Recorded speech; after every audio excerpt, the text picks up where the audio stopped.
Good evening and welcome to the regularly scheduled September meeting of the Bonsall Unified School District Board of Trustees. We'll start with a roll call starting with our student board rep. If you can just say your name and that you're here. Isla, and I'm here. Erica Tega here. Pascal Lepahi here. Roger Murchat here.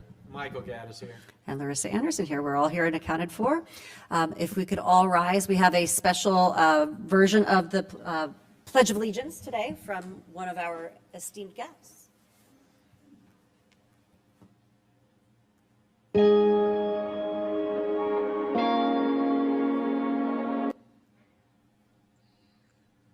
Riley. Today is Thursday, September 11th, and welcome to the Daily Wildcat. Thank you, Bonsall Unified School District and Board, for having us this evening. And I'm also Riley. Let's have a moment of silence for all the heroes and victims of September 11th, 2001.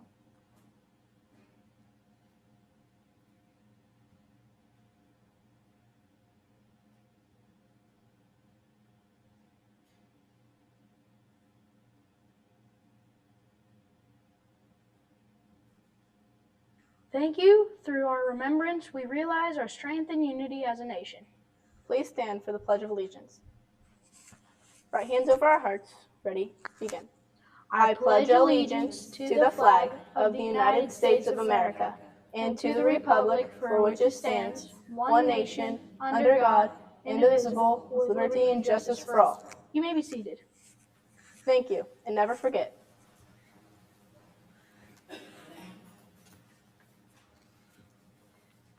That was lovely, and we're looking forward to having a recognition of our media class during our superintendent's report.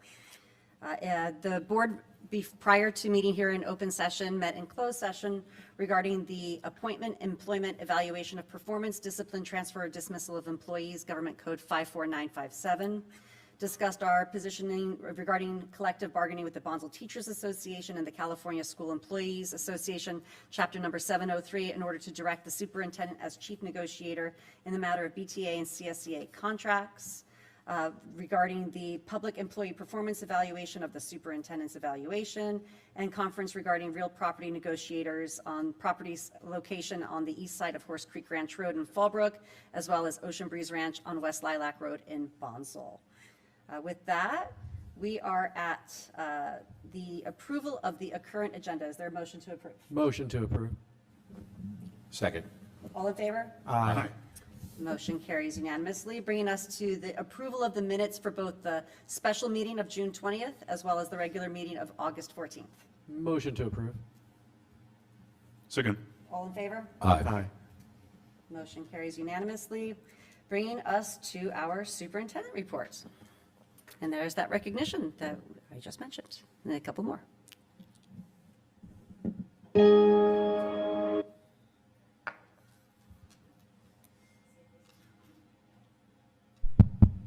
Okay, good evening, Board of Trustees, President Anderson, and Ms. McInerney. I'm thrilled to be here tonight to welcome you to our September board meeting. And before we begin, I want to take a moment. First, I'm really grateful for our SMS Daily Wildcat multimedia team for leading the pledge. I think it was perfect, and I'm really appreciative that they did that for us. As you know, today is Patriot Day, September 11th, and this is a day for remembrance, so I want to stop and pause here for a minute. I appreciate their moment of silence, but I want to take a little time to think about the lives that were lost. And it's also a day of gratitude for the courage of our first responders, our service members, our military, and our everyday heroes. It's also a reminder of how important it is to have our students learn about unity and resilience and service. These are values that continue to shape both of our schools, all of our schools and our community. And I'm incredibly proud of our sites for the ways that they instill these values in our children. This morning at Bonsall West Elementary School. There was a really meaningful 9/11 ceremony and Patriot Day recognition assembly. And the students were so incredibly respectful. We were honoring the first responders that are in their families, in our staff's families, and also our veterans. And it was wonderful that Trustee Anderson, or President Anderson, and I had a chance to be there. And I was really grateful that they allowed me the opportunity. You might notice I'm a little More casual today, I'm wearing a t-shirt, I know, but this is a t-shirt for Team Olson to honor my cousin, who was one of the 343 firefighters who sacrificed his life on 9/11, running in when others ran out and doing everything he could to save as many lives as possible. I'm incredibly proud of his memory, and every year on 9/11 I like to do what I can to honor him and other heroes that are amongst us. In the upper right-hand corner, that's Jeff Olson. That was right after he became a firefighter. Lower right-hand corner, that's when I went to visit him in July of 2001 and visited him at Ten House, which was his station right across from the Twin Towers. Upper left-hand corner, you can see that his incredible legacy continues. That is his nephew, Jeffrey, another Jeffrey, who is now an FDNY firefighter. And below that is his nephew, Liam, Jeffrey's little brother, who is also now, as of this year, a firefighter in New York. And we're incredibly proud of them. And I can say I'm so proud to be in a community where we honor and respect our first responders. This is at Vivian Banks. Thank you for Principal Tina Calabrese. She brought a 9/11 ceremony to Vivian Banks, and with collaboration, I know, with the firefighters there and with her whole community. And I know Dr. Pendleton was there, and she said it was a wonderful event, so I'm appreciative for that. And I know across our sites we had lots of opportunities for remembrance.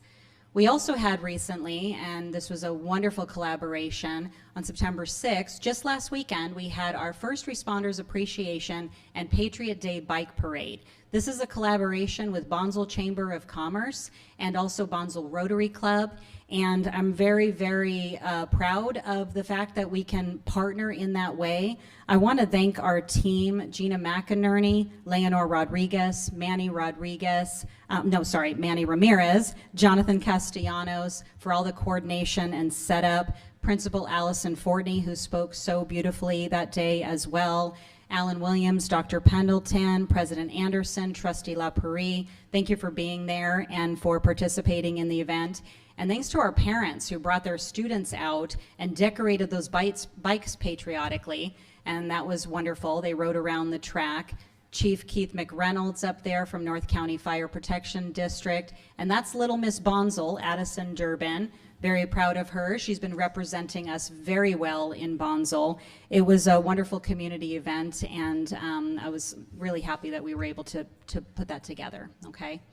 So with that, I'd like to move into, again, grounding us in our framework for the future. What you just saw is a testament to the values that we have said in Bonsall Unified we abide by: service, innovation, collaboration, and integrity. And as you know, I like to start with our vision and our mission, and we're going to ask Isla if she can read our vision and our mission for us. What's our vision? Our vision is all students in Bonsall Unified School District engage in rigorous and relevant learning experiences that inspire them to be productive community members and future-ready lifelong learners. Thank you. And what's our mission? And our mission is we empower every student to thrive in a positive, safe, and supportive environment through high-quality education focused on the whole learner. Excellent, thank you. I like hearing it from the voice of a student, so it reminds us of why we're here. Thank you for reading that. And another example of where we saw just evidence of our community and our teachers in action and our students. Recently, we had our back to school nights. I was so impressed by the wonderful parent involvement. Our classrooms at all of our sites were packed. It was so nice to see that our teachers were able to connect with the families and to kind of lay out some expectations and supports for the year. Our students were super excited. Hands up, that's in a creative movement class. And we have staff members who are very excited to bring their own children to our sites because they know the experience they're going to get here, which is great. I also want to highlight that as we're looking at teaching and learning and looking at connecting to what's happening in the classroom, we have scheduled throughout the year site visits with board members and executive cabinet. And I like that that gives us an opportunity to walk through the classes and to see what it is that our students are learning, to see what it is that our teachers are needing. And with our executive cabinet, it gives us a great opportunity to partner with our principals around our district-wide instructional focus this year of monitoring and adjusting in teaching and learning. I really appreciate that the board members are signing up to go on those visits with us. And as we visit the classrooms, I'm always reminded of the impact that our teachers have. I love that quotation, "My teacher thought I was smarter than I was, so I was." And that really speaks to our theme of belong, believe, achieve. When students know they belong and they believe in themselves, then they can achieve at higher levels. And we see evidence of that every single day. Now, with that, speaking of achievement, we have identified some strategic focus areas and identified needs based on the data that we currently have. As I mentioned before, these are strategic focus areas that right now are guideposts. And what we're putting together is a more comprehensive strategic plan called our True North 2030 that will, I think, clarify more of what the actual outcomes and the metrics that we're going to be progress monitoring for.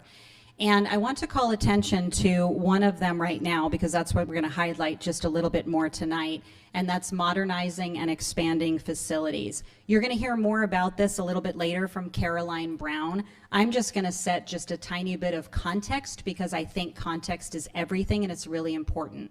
And I am going to take the time to shout out Caroline Brown for all of her support. We have a lot of gratitude for everything you're doing to help us with some of our facilities explorations, okay? So a little bit of context then before Caroline later gives her presentation. As you know, our advisory committee met again on the 26th, and then we divided into focus groups. And I just wanted to share with you something that I shared with the advisory committee and also with the focus groups, and also something that I've shared at every site listening session that we've currently hosted. First thing that I shared is we have to acknowledge that the work is very complex, and it's complex because it matters. You know how important our schools are to our community, and it's very deeply personal. If solutions were easy, they'd already exist, so there's definitely complexities there. The strength of the advisory committee is in the diversity of perspectives we bring, and I thank all those that stepped up to also join the focus group so that we could delve into recommendations more fully. And this is something that I will repeat every single time. In the face of conflicting viewpoints, we must navigate with honesty, respect, and a shared commitment to what's best for our students and community. And I have heard so many respectful, honest, thoughtful conversations, and I'm really appreciative for that. Now, something else that I wanted to highlight, because I've been sharing this with our focus groups and with our sites, and I want to acknowledge that as we are contemplating changes that need to be made to facilities, whatever plan we come up with, we need to recognize that there are certain challenges with our facilities that currently exist. With status quo, this is what we are facing. We have some facilities limitations. That means some overcrowding in some areas, aging portables, lack of space for growth. We have a need to balance enrollment and to look at our boundaries so that our elementary sites are not so skewed. We have different grade level groupings at our sites that we need to address. We also need to be constantly looking at equitable access and student experience. If you have a very large site and then a very small site, or if you have sites where perhaps they're impacted and not able to grow as much as we'd like to see in their programmatic offerings, that is definitely an issue. We also have financial constraints that we're very aware of, and we need to be concerned, and this is a big concern, proximity to student population. Where our students are coming in, where we have need for transportation, these are all areas of challenge right now. And I want to highlight for our focus groups and for all of the conversations that will continue. Einstein said no problem can be solved from the same consciousness that created it, which means we're exploring as much as we can, and we're looking at creative mindsets and trying to do what's best for our students and our community. So I just wanted to set that context because I think it's important. You'll hear a little bit more from Caroline in just a bit, okay? Now I'm going to shift gears, and we already had a little bit of a taste of Mr. Joe Prechtel's SMS multimedia class. And we're very, very excited to bring some recognitions tonight, and we thought it very appropriate to recognize this particular student group. So I'm going to call up Dr. Pendleton for this recognition. Thank you. Good evening, President Anderson, Clerk Gaddis. Now I can say. Distinguished board members, Ms. McInerney, Superintendent Gawley. It's my honor tonight to recognize Mr. Prechtel's multimedia class at Sullivan Middle School. I have the honor to call them up tonight to speak on how we'd like to thank Mr. Prechtel. He can come on up with the students.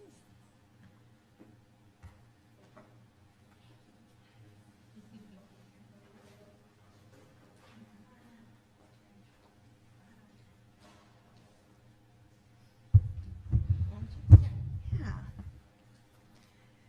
First of all, I'd like to recognize Mr. Prechtel for leading this group of students and this innovative practice of using social media, social platform to express their voice in a positive way, and the courage that students have to be able to stand up and do this every day. So thank you so much.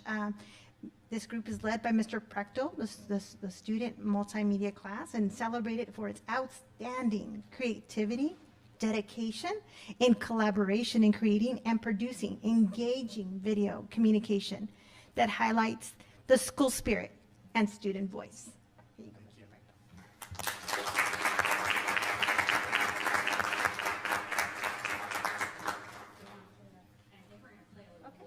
Okay, let's see.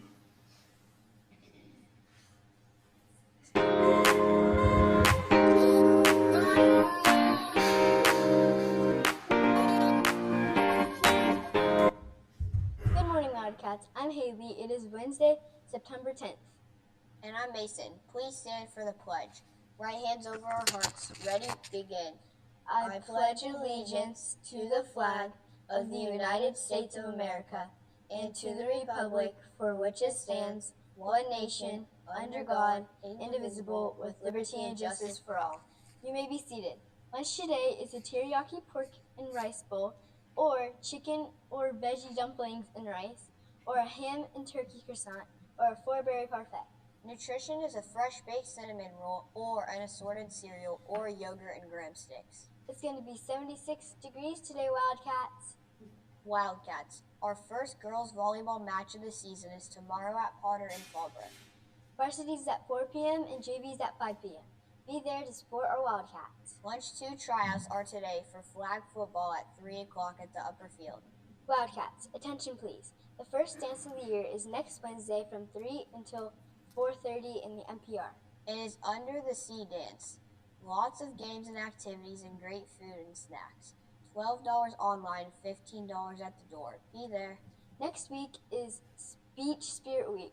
Monday is Twin Day. Grab a friend and look the same. Look around for flyers for the Dance and Spirit Week. And remember, kindness really does matter. And always be respectful, responsible, and safe.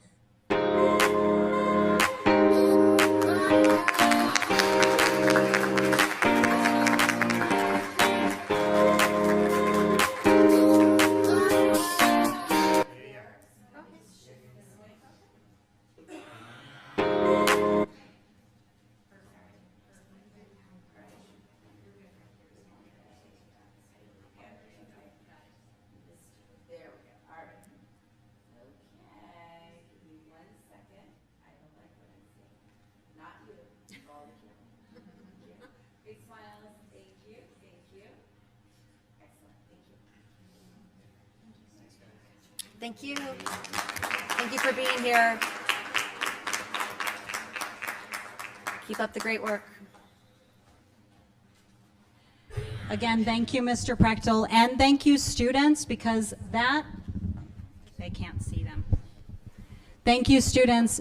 By providing that kind of information on a daily basis, you are really contributing to your community, and it matters. I remember in every site, we looked forward so much to that kind of daily news, and so thank you for doing that. You guys are awesome. Keep it up, okay? Thank you.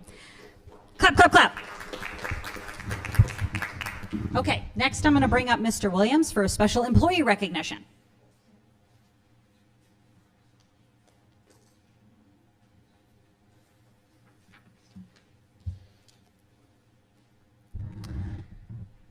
Shh, we're gonna recognize the school library team. That was me having a little fun, because while libraries are often thought of as a quiet place and quiet spaces, and they sometimes are, our school libraries are so much more than that. They are vibrant, dynamic places full of energy, engagement, and discovery. So before I share more about the incredible work being done, I'd like to invite our amazing library team to come forward. That's Rayanne DuPont from Bonsall Elementary School.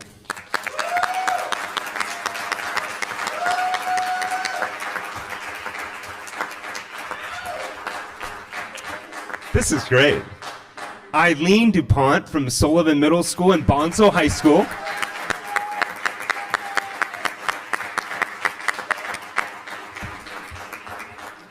And Anna Bautista Avila from Vivian Banks Charter School.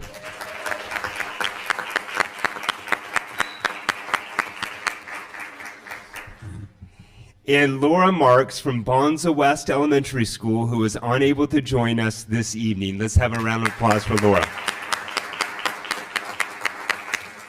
I've already apologized to Eileen for not having her picture up here, but she's right there so you can see her. And we'll tuck that in later as we get this out to all our staff. So the responsibilities our library team carries are extensive and deeply impactful. They manage inventories of textbooks and curriculum materials, provide direction and instruction to students on library procedures, and maintain a welcoming, organized, and inspiring environment for all who enter.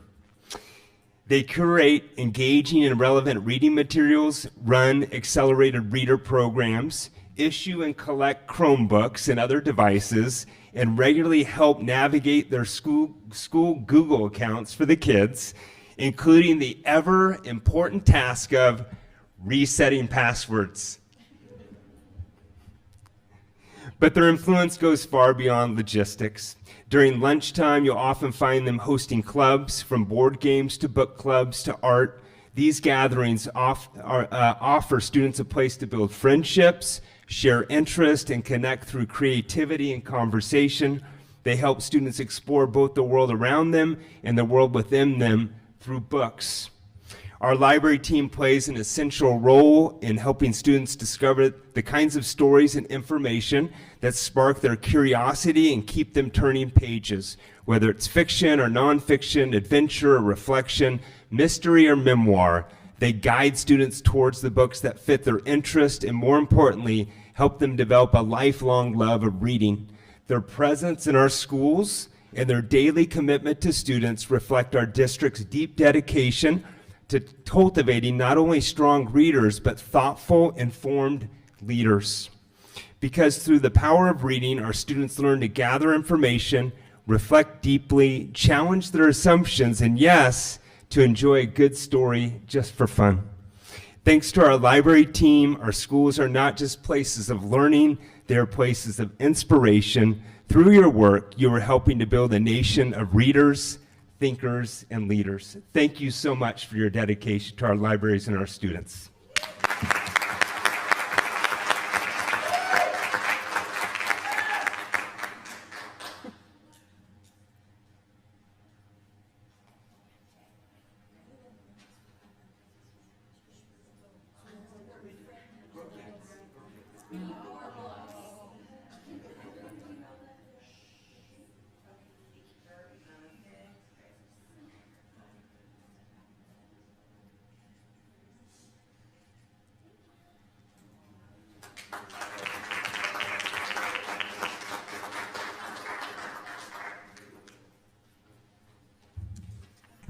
I told them that for years that was my favorite place in school, the library. Wanted to get through every single book.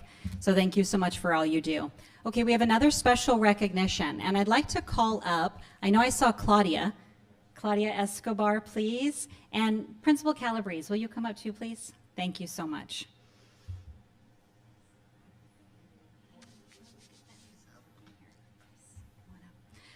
Okay, tonight it is my privilege to recognize some extraordinary partners in our community.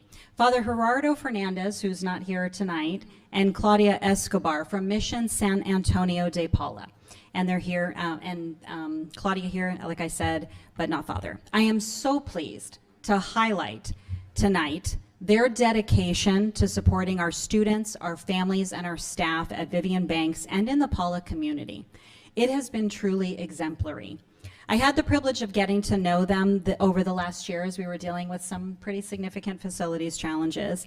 And I got to witness firsthand the deep care and the generosity and the commitment that they have for the Paula community as a whole, and for making sure that our students and our teachers know that they're supported and valued and cared for. It was very evident in everything you did and in every conversation that we had. Whether it was through donations that provide opportunities and resources that our students need, our school facilities being maintained, being ready to serve children every day, or through the countless ways that they collaborate and walk alongside us, they have consistently demonstrated what true partnership looks like. And what really stands out to me is the way that they give, not so much what they give, but the way they give. I saw constant humility, generosity, and a heart for service. They embody the values that we hold dear in Bonsall Unified: service, collaboration, a commitment to our students. And their leadership there at Mission San Antonio is really deeply woven into the fabric of their community. Their example reminds us that strong schools are built not only by educators and staff, but also by the support and the partnerships of neighbors who care deeply about the next generation. I'd love it if Principal Calabrese would like to share a little bit too. So I've been there for a hot second, but since I arrived, I was very much welcomed, and I get to see Father every day with my big Mickey Mouse hands, and he always comes and gives me a high four, which is really fun. But they've been an incredible partner to not just our school, to all the schools in Bonsall. And they had a Corpus Christi event. They donated a significant amount of money. They continue to donate and will continue to donate with new heaters, air conditioning units, so many different things that we just can't even count the ways. And both Miss Claudia, we call her Church Claudia because there's a Church Claudia and there's a Social Services Claudia, and Father have been fantastic, and they love the kids and they love the community, and we love it too. So it's a very peaceful place. We invite all of you to come out anytime, any day, and it's a beautiful, peaceful place out there, and it's because of our amazing partnership. So we're very grateful. Mm-hmm. So with that, I'm very excited to present you with a certificate for Exemplary Community Partner. I think it's right here. And yes, and it says, in heartfelt gratitude to Father Gerardo Fernandez and Claudia Escobar for their care, generosity, and dedication to our Vivian Banks community. Your partnership continues to uplift and inspire our students and staff. Thank you.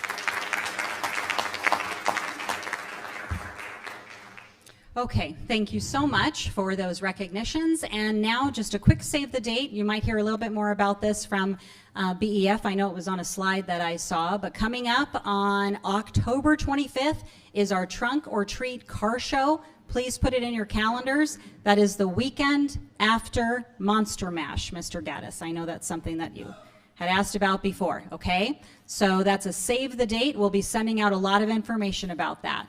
And with that, I would just like to thank my cabinet for really supporting and helping with a lot of recent meetings, with community engagement and collaboration. So much hard work, and I'm very, very appreciative for them and all they do. And thank you very much.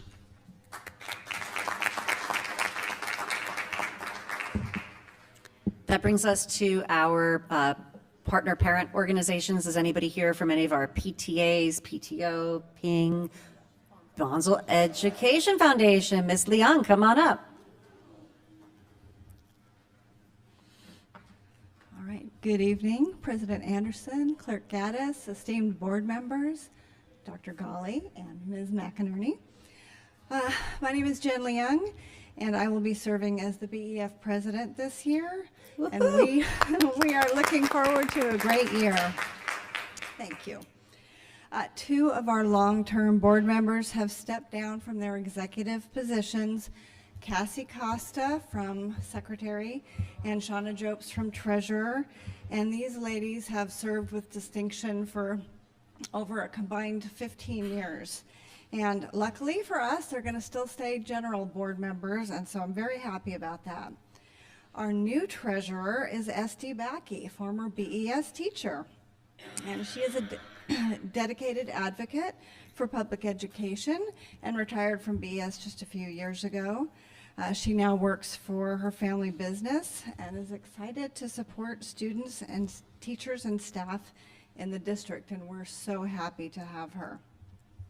We also have two new student board members. One of whom is here tonight, Isabel Rodriguez. Will you stand? Yes. Thank you so much for welcoming her. They were referred to us in the spring by Ms. Barker, and after we interviewed both of them, we realized we wanted both of them. Isabel is going to actually take over the executive secretary position, learning lots of new skills. And Kevin will handle some administrative tasks and do some creation stuff for us on Canva. And then they're both going to be doing some public engagement and speaking opportunities. We're still forging out and fleshing out what their roles will be, but we're so glad that they're with us, and so we want to welcome them to the team. Can we go to the website? Do I do that? Okay, there we are. You may notice that our website looks a little different. It's brand new, and we're very excited about it. It was created by Todd Benton of Benton Webs here in Bonsall, and Todd and Christine are former BUSD parents. I am learning a lot because I had to input all the data for him while he set it all up, and it's good to kind of get a reminder of all the stuff that you do. But we have, if you include SOS campaigns, the 6 different ones, we have 17 different programs and campaigns that we raise funds for. And this year we will hold 3 events: the car show, which you did such an excellent job of bringing up. Thank you, Dr. Golly. Hope for the Holidays, toy drive, and our golf tournament in the spring. So we're super excited about having a new website, and it looks great and it behaves better than our last website, but I have to unfortunately tell you some upsetting news as to why we had to switch. Our former website host and financial transaction company, Flipcause, stopped paying the money that was donated to us. At first, not in a timely manner, and then not at all, and they are approximately holding around $14,000. We are pursuing avenues to get it back. We have filed a complaint with the Better Business Bureau. We have filed a complaint with the state's Attorney General.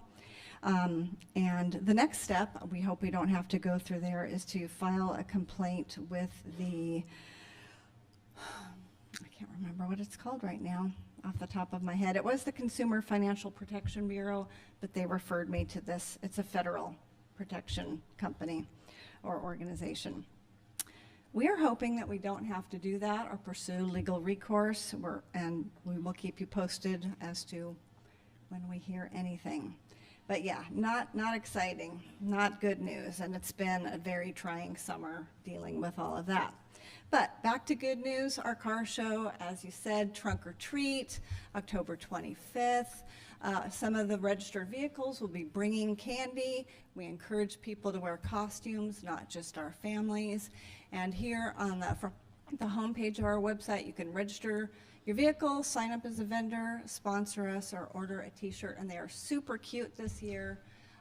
If we had gotten them in time, I would be wearing one right now. But anyway, yes, please join us. And of course, we'll be having student performances too, and music, and it'll be just lots of great fun. Okay, now can we go to, yes, our Support Our Students campaign. We've labeled them all out by schools. And some of our schools, like Bonsall Elementary and Bonsall West, they have such strong PTAs. We just run Support Our Students. But this year, we've got all new, hold on one second.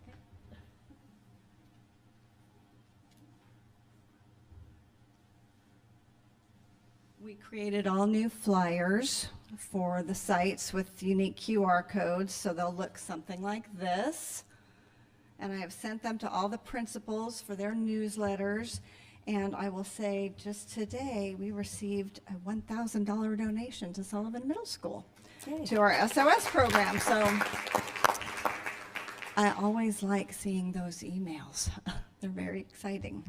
Anyway, so, you know, our Support Our Students campaign raises funds for our teachers to use in their classrooms. And our principals get to sign off on, yes, that's a good reason, and we give them the money, we reimburse them or purchase the item for them. We also want to talk to you about a new campaign called the 30 for 30 campaign that Vivian Banks is running through us.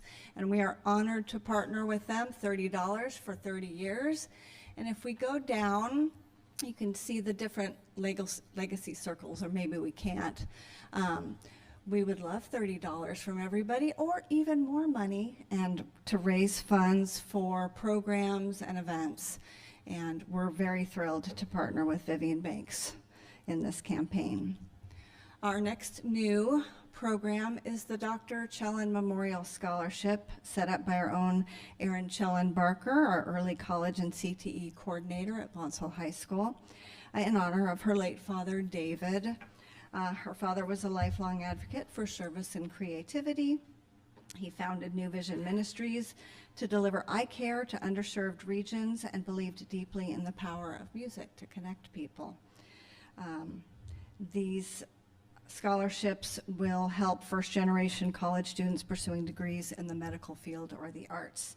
And again, we're honored to partner with Erin and her family. And then our Bonsall Hometown Partnership that began in the spring. We're excited to announce that we've got 2 new donations from area businesses, from Backdraft and Cortez Mexican food, at both excellent places to eat, so please support them. Our Backdraft funds went to athletics in the spring, and at next week's BEF meeting, we will be deciding where the Cortez funds will go. This page is not complete yet. There will be another section over each of the sponsorship areas that gives more details about what the sponsor would receive, the benefits they would receive. But we're very excited about that too. Regarding the schoolhouse, I wanted to get the front stairs done this summer, and that just did not happen. We have a new contractor though, Appleton Design and Construction, Inc. And I'm excited to work with Thomas. He's been great so far. So look for news on that very soon. Normally at the end of the year, November, December, we run our poinsettia sales. We do not believe we will be doing that this year unless somebody steps up to take that over. But we'll see. And our meetings are going to be held on the 3rd Thursday of the month right here in the Bonsall Community Center at 5 o'clock. And if you're interested in supporting our schools, please join us. Thank you. Thank you so much, Ms. Leung, for all your many, many years of service, and thank you to the Bonsall Education Foundation for being such a pillar of support for our schools. We really appreciate you. Are there any other parent organizations hiding that I'm not seeing yet? That brings us to our labor reports. Do we have anyone here from CSCA? All right, Ms. BTA, Ms. Ariano.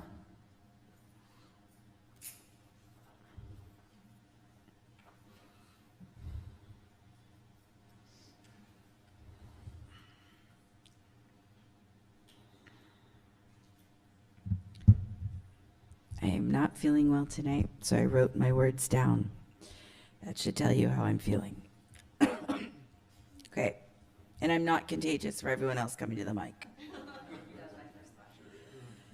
I've taken every test. All right. Good evening, Superintendent Golly, esteemed trustees, Ms. McInerney. With our sunshine item on tonight's agenda, I wanted to take a moment to remind us all of the team of teachers you have working here in Bonsall. Our educators give their heart, soul, and innovative thinking to our students every single day. I believe we truly are the heart of Bonsall. And we appreciate the time and effort that Dr. Golly and the cabinet have been taking and put into informing and listening to our members and other staff about the proposed changes to facilities. Because any road that ends in success in this endeavor will be paved by the labor of BTA. So it's really important that we take their ideas and listen to their needs.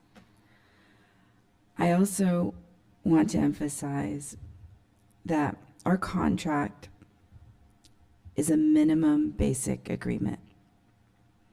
It's a floor, not a ceiling. Working strictly to the contract is not how any of our teachers operate here.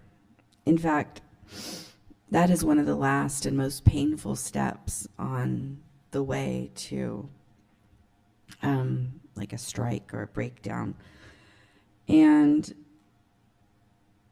our teachers go far beyond what they're asked or required to do. They do this not because it's written in the contract, but because it is written in their commitment to our students. So tonight, I ask that you recognize the extraordinary work of our Bonsall educators, the labor and creativity and dedication that really makes our district what it is, and will most certainly make it what it will become. And I also wanted to give a shout out to Erin Barker and our whole high school team. I was there today for Club Rush, taking pictures, and it's really a special place. And I really feel for the first time since being a part of this district that it's starting to have an identity. And we're very excited about our new leadership. And I think the future is starting there, and the kids are feeling it. So thank you. Thank you. I hope you feel better. And we certainly echo the sentiments that the teachers are very important, and looking forward to successful negotiations this year. That brings us to our management reports. Do we have an order for Principal Fortney, Bonsall Elementary?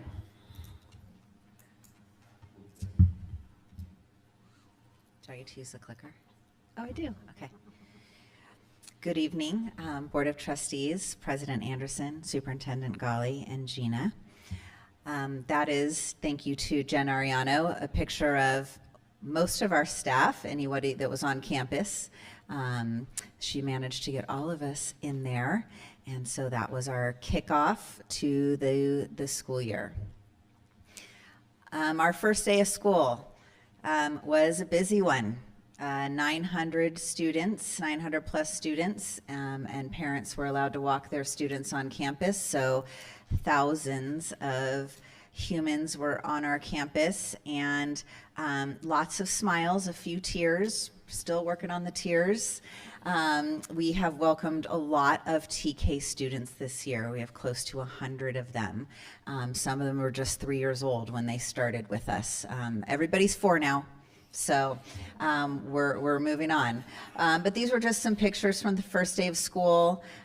Teachers welcoming their students with signs and notes down there. Oops, didn't mean to do that. Does the little, where's the little pointer? Little button on top of the arrows. On the side. In the middle, on top of the arrows. Oh, there, okay. This is our kindergarten team, our kindergarten and our TK team. They always spend a lot of time going over procedures, expectations, and it's constant routines. I have to say that walking through kindergarten classrooms this year, first day of school, it was evident the students who had participated in TK. They already came in prepared, listening, sitting, in ready to learn. This was a first grade class, your first day feelings. There were some kids that were sad, most were happy, few scared, nervous, shy. I thought that was a sweet way to allow students to represent how they were feeling. This is Mr. Miller's fifth grade team up there, or students doing some team building, getting to know one another. This is Mrs. Cassidy and Mrs. Chavez, their second grade class, just again going over routines and expectations for the year. I'm going to talk a little bit about Daily 5. This is a program, I'll go over it in a minute, but our MTSS TOSA, Kelly Pato, has been working really hard doing what she does best, coaching teachers.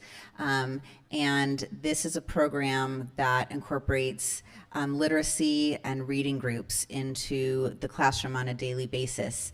And they build their stamina. So they might start out with in kindergarten. So this is mainly kindergarten through second grade. We have kindergartners who started out at perhaps 3 minutes a rotation.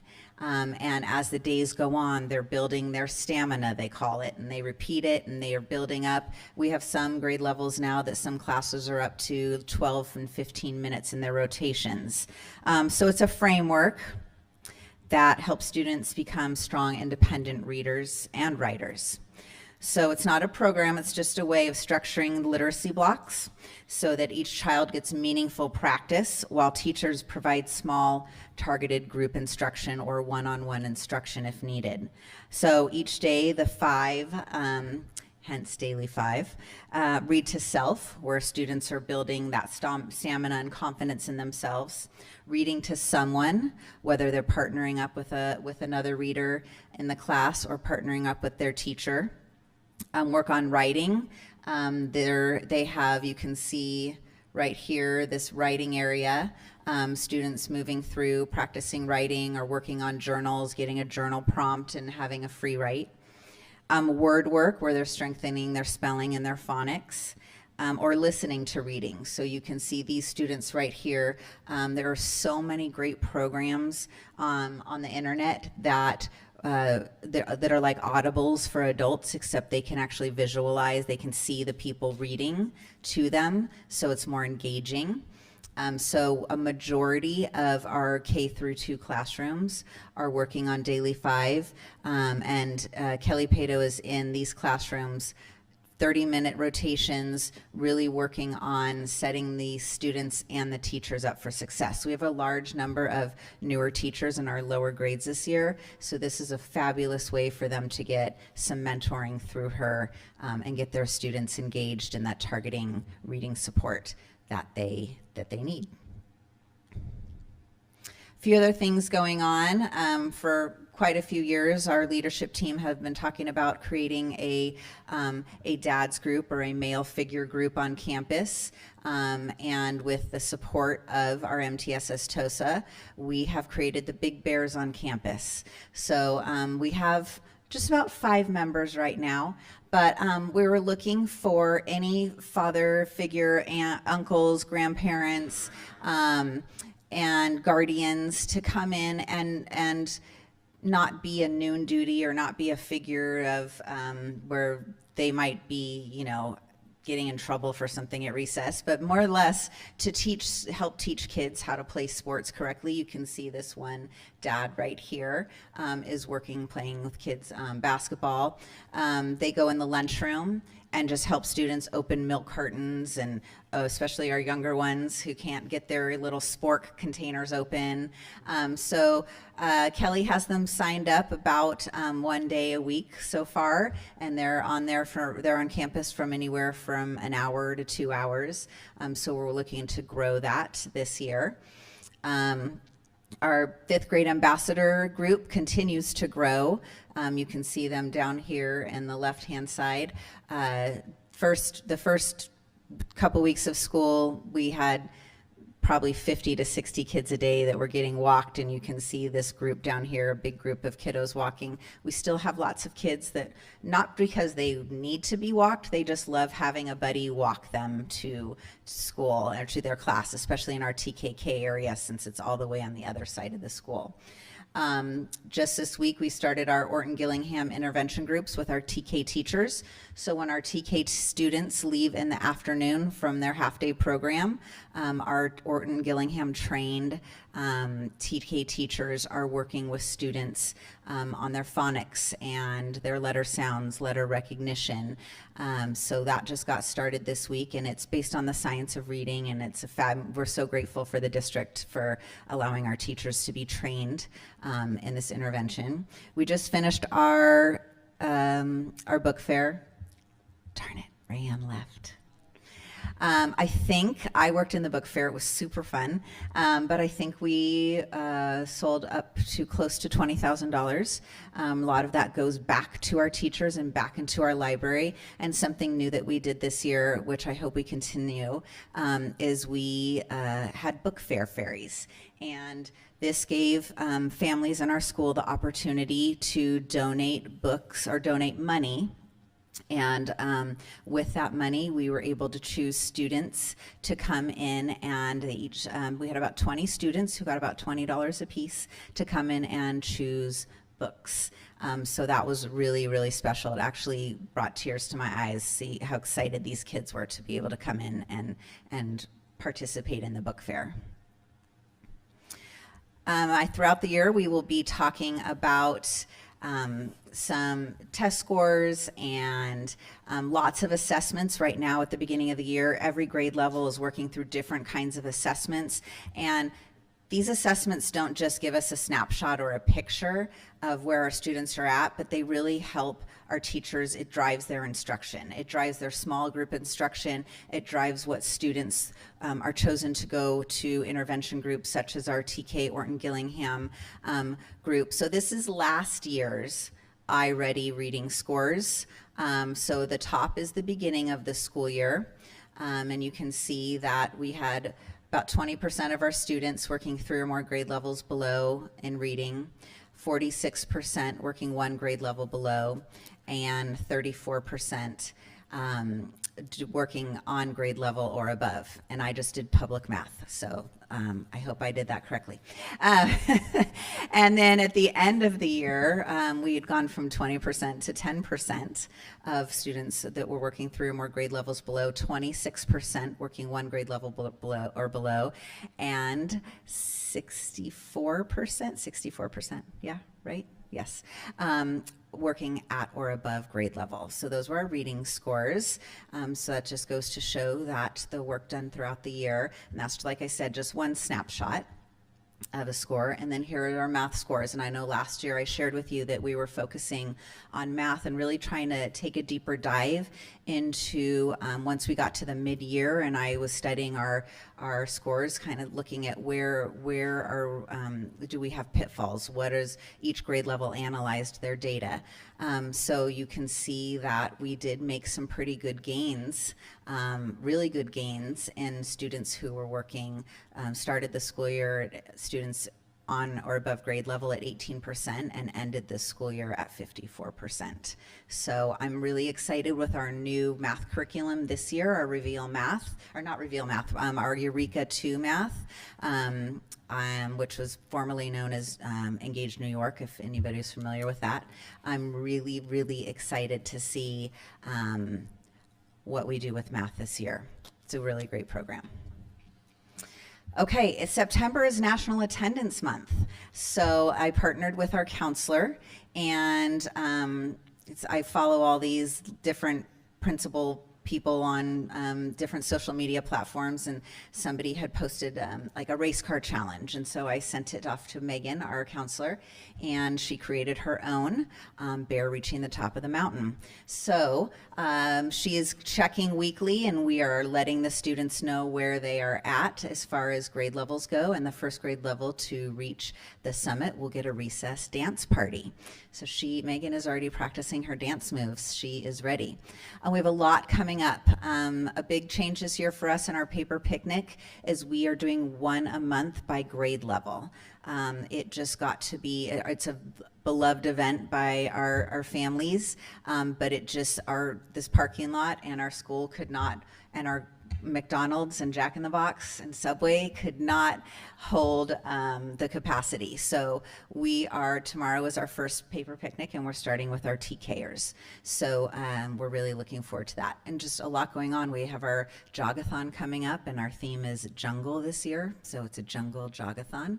And yeah, we have a lot going on, and I look forward in November to letting you all know how the rest of September and October went. Thank you. Thank you so much. And that brings us to Sullivan Middle School. Okay. Principal James. Yay. Good evening, Board, President Anderson, Superintendent Dr. Gawley, Mrs. McInerney, and our student representative, Ms. Isla. So as I start with Sullivan Middle School, I've got some pictures up here. We're very excited, and this represented our first day. We typically do a day of celebration as our first day. So as our Wildcats enter the campus, they start out, nobody knows where they're going until they look at their advisory class. So when they show up in advisory, the teachers welcome them, and then we have a day of celebration. So they don't have to bring backpacks.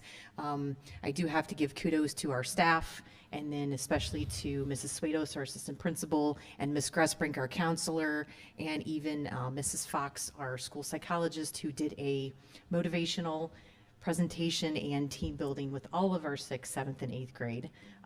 I'm informed now that we will be hiring somebody to do that next year. So they did a great job, though. They were both exhausted. But the kids really had a great time. So with that, and then the teachers introduce themselves for about 15 minutes, do team building activities. This is just one example that you see in our science room. And then everybody has one lunch. So the teachers do a little bit of lunch with them. They still get their duty minute 30 free duty minute lunch. But they do enjoy, the students go out and they're able to make new friends, see old friends, and really start the year off right by a celebration. Okay. In the upper right-hand corner is one of my favorite pictures from that day. This is encompasses all of middle school, right? They're just so excited. Jenga, which we're not sure what's happening with that, right? But our back to school night. So some of our just amazing things that are happening right now as far as our sports, student voice, and creativity. We have, like I said, the first day celebration, our back to school, which we had about 400 parents show, so standing room like it typically is. Our 8th grade went to Palomar in Miracosta. The colleges now are only letting high school go, but we're so excited, and we talked to Palomar. We're like, we come there as high school. So we were able to get half of our students to Palomar, the other half to Miracosta, just to get them excited about attending high school and the opportunity to attend Palomar when they get to high schoa. So we also have a strong start with our volleyball. We had 70 girls try out, and a little bit of tears because we have a JV and varsity, and it was very tough. We do have Ms. Gressbrink and our school psychologist, Ms. Fox, who's going to be coaching, which is amazing. Our cross-country team is robust as ever, and they've already started their meets. And their flag football, we had quickly end up getting a coach, but we had some teachers step in to do tryouts. So Coach A was helping out with those tryouts this week. So the students, I believe we had 60 students try out for that as well. So very excited about our sports programs that are starting. Okay, so some of our data, we had star and cast scores with this, is you can look, we just finished up with our language arts and math. So for our math, our average scale scores, they've increased each year. So if you look for 23, 24, and 25, they've gone from 1,040 all the way up to 1,062. And you can see the average where we have there for 6th grade. I believe that's for reading. So our language arts growth has been even more notable, where we have 10,024. These are raw scores, up to 10,067. So my takeaway is our middle school students are making steady, measurable gains in both math and reading over the last 3 years. So those are the results from our recent STAR scores. Now for our CAS CASP scores, as you can look at these. These are preliminary, but with some of these scores, our English language arts proficiency improved overall, especially in grade 7. At grade 7, it showed the largest increase in students meeting or exceeding standards, rising from 49 to 62%, which is a 13% growth. Grades 6 and 8 saw slight declines or modest increases in proficiency, with grade 6 increasing by 4%, or I'm sorry, decreasing by 4%, and grade 8 increasing by 3%. The average scale scores increased across all grades, indicating overall improvement in achievement. If you look at our math, grade 6 proficiency stayed pretty flat or just level, meeting or exceeding standards at 29%. Grade 7 proficiency slightly decreased from 43 to 42, but our 8th grade showed the most notable improvement in math proficiency, rising from 23% to 31% with an 8% increase. Now, this is what we were focusing on last year, doing our intervention classes and pulling students out of part of their PE. They did meet their minutes for the state. We're over in minutes in middle school. So we were able to pull 6th grade one day, 7th grade on Tuesday, 8th grade on Wednesday, and provide intervention, targeted intervention supports. So we can see in 8th grade, 8% increase, but really no decrease that we noticed. So they're staying steady. So we know that this year, as we continue to do that and focus on this, we're hoping to see even more gains in that area. As you can see, the science, the proficiency of students meeting or exceeding standards increased from 43% to 47%. And the percentage of students not meeting standards, it decreased from 8 to 4. So the average scale scored increased slightly from 411 to 413, reflecting small gains in our science scores. All right, so upcoming, we have Lunch on the Lawn. We have our back to school dance, which is always huge and popular, especially the first one, because everybody is so excited about being there. So I'm sure it's going to be jam-packed. It'll be great. We have our cross-country meet at Woodland Park.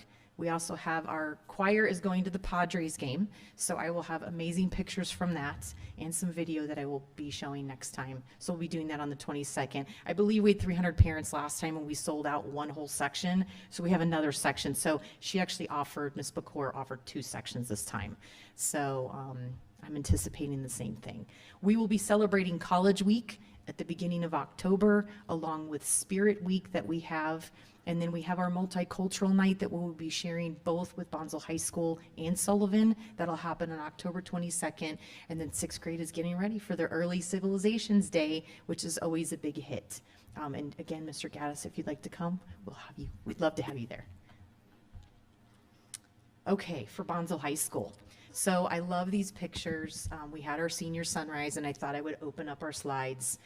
The top left or right-hand corner is one of my favorites, as that's, I know Evan has been a part of a lot of committees that we've been on, but just kind of, I think this encompasses just kind of looking out kind of the future of what we see in the sun rising on such an amazing year, and I'm excited about what our seniors and our 9th through 11th graders had to offer. All right, so we're excited. I know Mrs. Ariano talked about our academies a little bit and what we're doing at the high school. Truly the focus of what we've been doing and the creation by high school. We do have Miss Erin who's helped as well. The students were so excited day one that they got to see what academy that they belonged to. So they were able to submit their interests, and with the academies, we have Medical Science Academy, Law and Leadership, Computer Science and Engineering, and the Arts and Media Academy. So with all these academies, they unveiled it.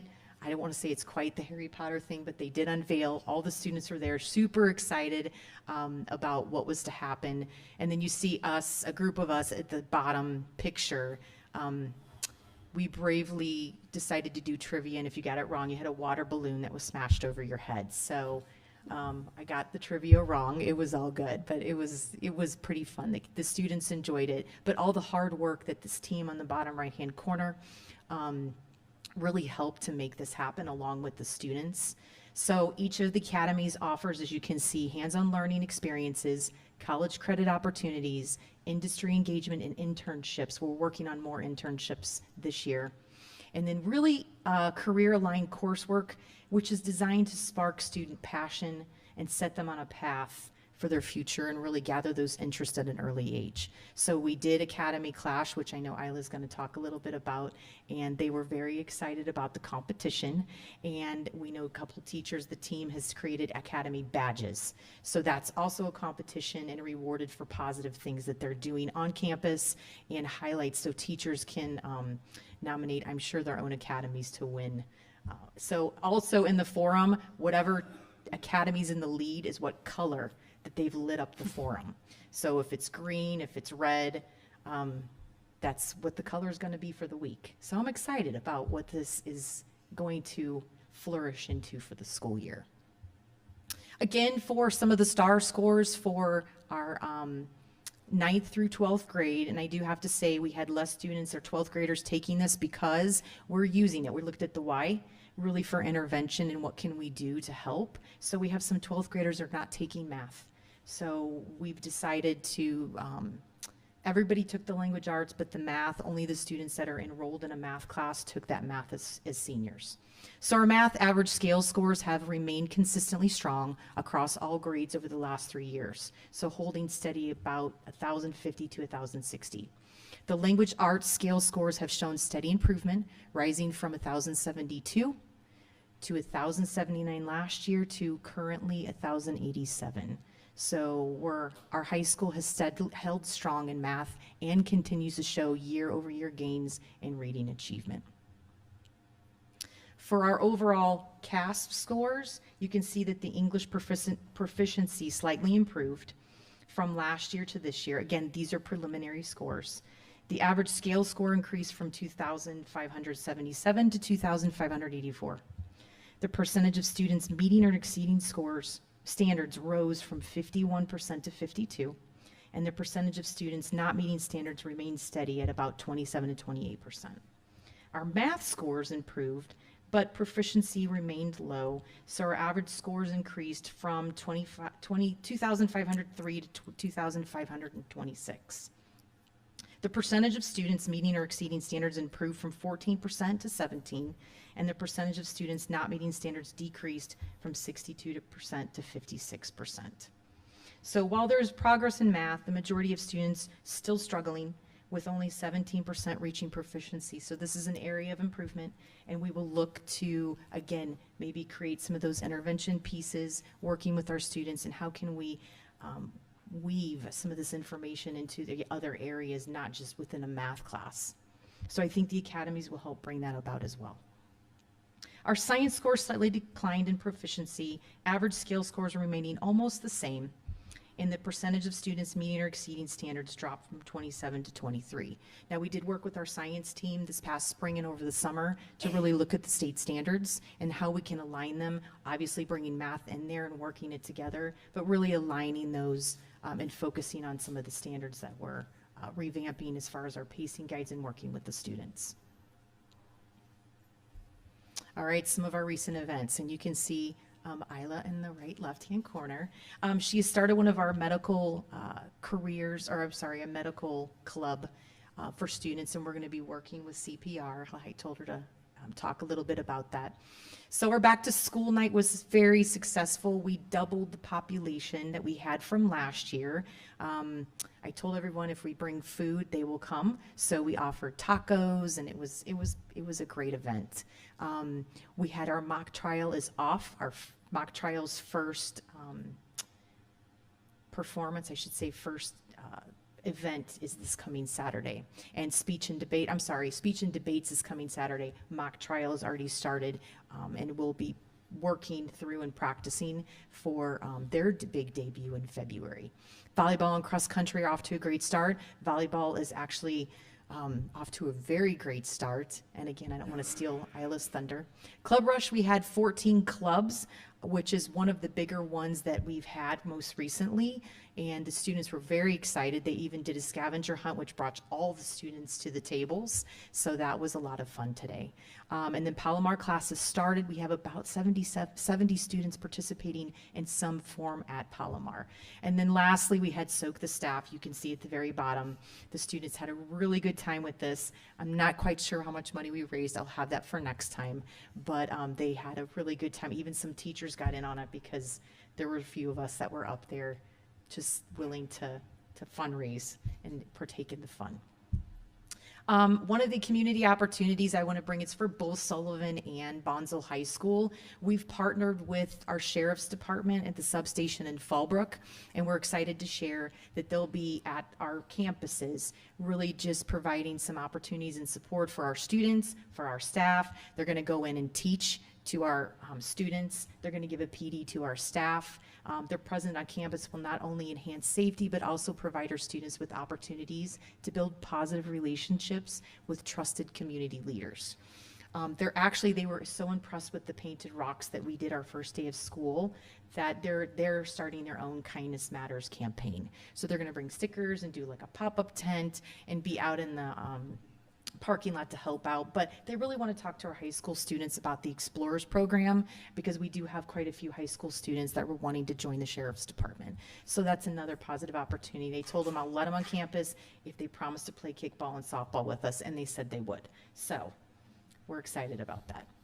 All right, so our upcoming events, we have a speech and debate home opener, volleyball home game. Volleyball, we've got a couple games coming up. Picture makeup, we do have a blood drive. Anybody's welcome. We have our homecoming that they're very excited about from 7 to 10. That'll happen on October 11th. Again, multicultural night, and you've heard all about the car show. So we're very excited. This is just a little bit snapshot of what we've been doing up there. We have much more to come. Thank you. Thank you so much. And that brings us to our board member reports. And we've already heard, Isla, that you've got a few things to tell us. So why don't you kick it off? Good evening, everyone. So there's been many things going on from the end of August to early September. First, in ASB, we've been busy planning lots of different events, like Club Rush, which was today at lunch, like Principal James mentioned, and homecoming for next month, as well as a upcoming pep rally towards the end of this month to celebrate volleyball and cross country. I also wanted to shout out Mr. Robinson, our ASB and 9th grade English teacher, because he's always seeking student input, taking it into consideration and making improvements where it's needed. So I wanted to recognize how he's always trying to progress in every aspect. So Club Rush was during lunch today, and as Principal James mentioned, we have 14 clubs, and I'm sure that we'll have more come up as well. We tried something new with a scavenger hunt to help try and engage more students. This was actually pretty successful. It motivated students to go up to the clubs, ask questions, and really get to know more about what we're offering. Speaking of a certain club, Speech and Debate is having their debate opener this Saturday at Poway High School. We're in need of 2 judges, so if you personally would like to come and spend the day there, or know anyone that can, then that would greatly be appreciated, because we need judges to be able to participate.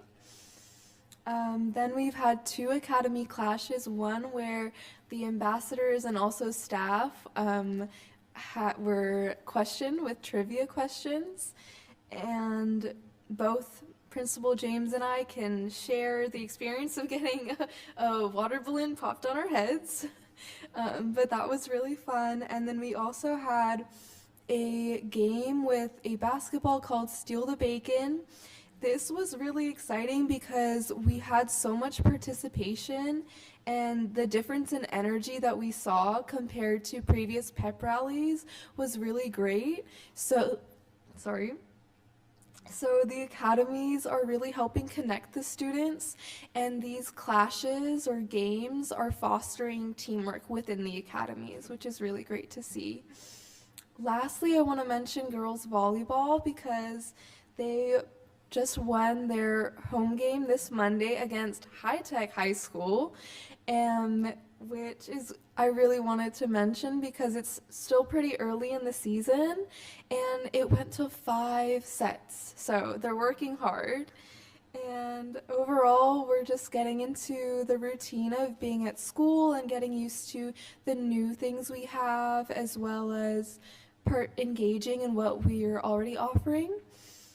And this is done with a lot of the help of teachers and staff, keeping everyone informed and on the same page. So the students are really feeling all of that support. Yeah, thank you. Thank you. Mr. Ortega. All right. Thank you. Great report. First thing I want to do is apologize for the glasses. I had an eye exam done, and apparently I had a reaction to some of the drops, and so there's really nothing wrong with my eyes. I see well, and the light doesn't bother me or anything like that, but my eyes are so inflamed, I think they'd be distracting you guys from anything that's going on. I mean, I was at home, and I was talking with somebody, and they were like, I'm sorry, I can't understand what you're saying. I keep getting distracted by looking at your eyes, and so I had to put on my sunglasses. So that's why I'm wearing sunglasses here. And the ride home should be interesting at nighttime. So anyway, I wanted to bring up all the people that were honored this evening and stuff. I know Dr. Gali pointed out how the library was like important when she was in school, and I tell you, the library was always important for me, not just in school, but even after school. When I lived in different areas, the library was awesome because when I was living in Arizona, it was air conditioned in the libraries, you know? And so I knew where all the libraries were in every city that I lived in. And those are one of those things you can go there and do research on doing a craft. You can do research on something you want to be doing. And yeah, the library was always important to me and still are today. Now I think it's called internet, but still a library. But yeah, and watching the media news broadcast kind of reminds me, of course, you all know that I work at a radio station and I do news all the time. And we're actually in the process of getting solar panels put in. I've been doing a lot of stuff at work, moving things around, organizing stuff. But watching those kids do that, and I'm like, someone's going to be taking my job in a few years, you know, so hopefully they will continue on doing that, providing information for people. And really, that's an incredible thing to get people introduced to the idea of speaking in front of people or speaking in public. And it's a little bit different when you're on a media type situation because you don't actually see the people you're talking to. I was always known, not just here, but I've always known as someone who could talk a lot. And then when I first started working at the radio station and I'm sitting in a room by myself, I'm like, it's so strange that nobody's there to listen and they still want me to talk. So anyway, it is kind of different doing the news that way. It's not, it's public speaking, but it's kind of different than just regular public speaking. And of course, thank you to the church and Mission San Antonio for all that they did for our district and our schools and our students, and also what they continue to do for our community. And I think that was a great shout out we did for them, providing that opportunity for them tonight. So it's not just me. Everybody seems like they're coming down with something today.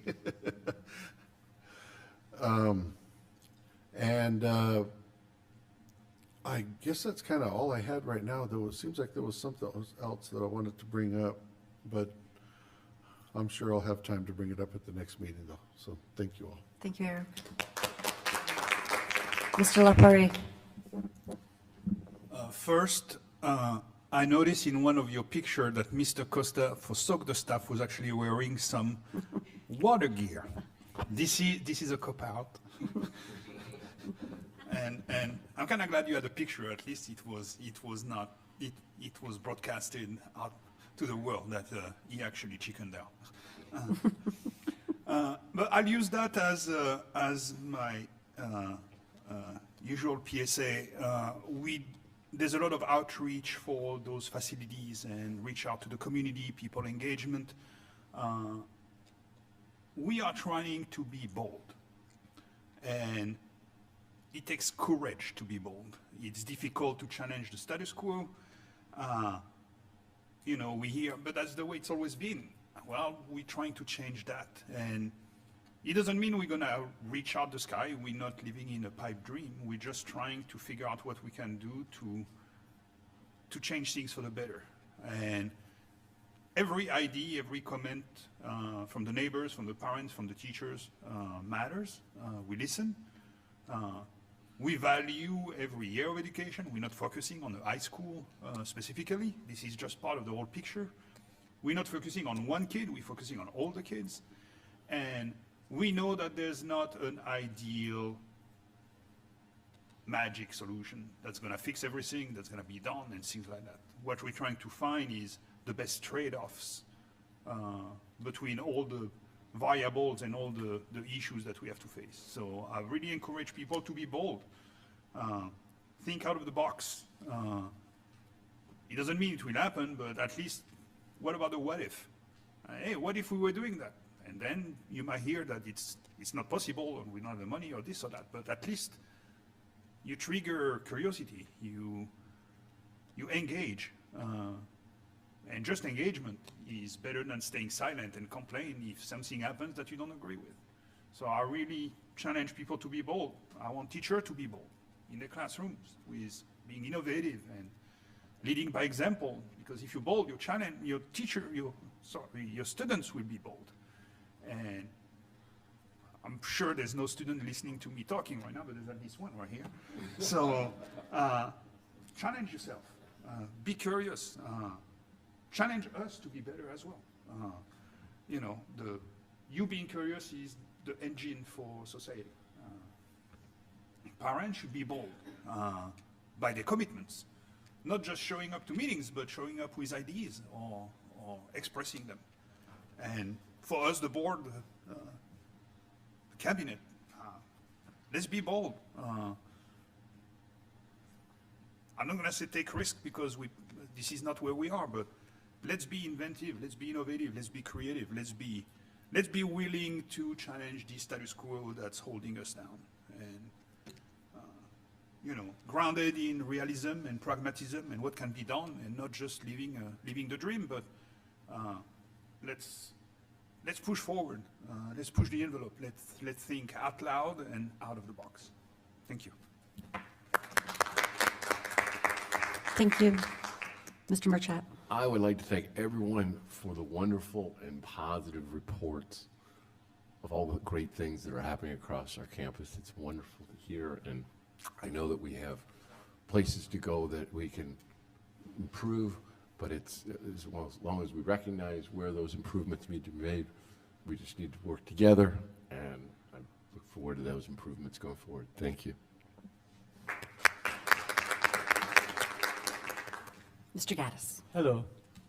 I just wanted to talk a little bit about Dr. Ghali's story, about her cousin who gave his life on 9/11. And, you know, I tell you, you know, the last week, maybe actually the last month, I have just been, I don't know, cynical of human beings, I think. Every time I try to stay away from watching news. I can't stand it. And today I even came in, I was really, really, you know, down from a lot of the things that have happened. But then she told me the story, and I know it sounds kind of like an oxymoron for me to say, but when I heard the story of her, it's your cousin, correct? Your cousin who gave his life for other people, it just reminded me that you know, that there is another side, right? And I come from a family of firefighters. I think both my grandfathers were chiefs, and my uncles were all firemen, and so they've told me stories about running into buildings and stuff like that. But when you have somebody in your family that gave their life for other people, it's really something that you can hold your head high on. And from what she said, he even did other things than that. It wasn't, he donated bone marrow and he did all kinds of stuff. So there's heroes all around us. So I just think it's great that we can honor them and remember what they do, because there's not a lot of us that would do what they do. I don't know if I could run into one of the Twin Towers. I don't know if I could do that, but he did it without question. It was just in his nature, and that's what he did. And so I just think today is a great day to remember that, because, I was saying earlier that Franklin Roosevelt said that Pearl Harbor was a day that will live in infamy, right? That will always be remembered, but it's not. I see people all the time go by December 7th and just breezes by.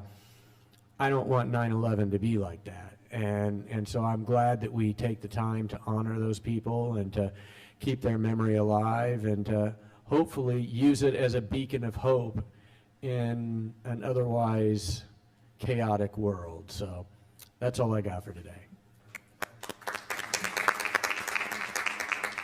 Thank you, Mr. Gaddis. And thank you, everyone, for being here. I'd like to echo all the sentiments that have been shared already. I see some yawning, and I know we've got quite a few presentations, or a couple big presentations that we've got on the second docket, so I'll keep my report short. Wanted to share a quote by Colin Powell. There are no secrets to success. It is the result of preparation, hard work, and learning from failure. We've got so much good going on in Bonsall Unified School District. And we are, as Trustee Gaddis mentioned, the emphasis on the positivity is wonderful. We have some mountains to climb. And the calendar that has been presented to the board as it relates to the listening sessions and the advisory groups and the focus groups and the neighborhood outreach, and it's very, very extensive as it relates to our facilities. We've had facilities constraints in our district for a very long time. And we are, as Trustee LaPari said, we need to be bold. It's time to really make some strides, and that's happening. And so I'm very, very grateful for all the voices in the community that are coming together to make sure that we're aligned on our path to making the best possible infrastructure available to us with the resources that we have currently at this time for our students that we have currently in our district and in the immediate future, accommodating for all the growth that we have. We have over 1,136 new homes that are being built right now in our district. It's a significant amount of homes and families that are going to be coming into Bonsall Unified. So we are proactively making sure that we address what we need to do to have those classrooms ready to go to welcome the next generation of leaders for our society and our country. So very, very grateful for everyone being here. It's not easy to navigate conversations when people feel as though their current situation is being compromised, or whether it is or it is not, it's in the mind.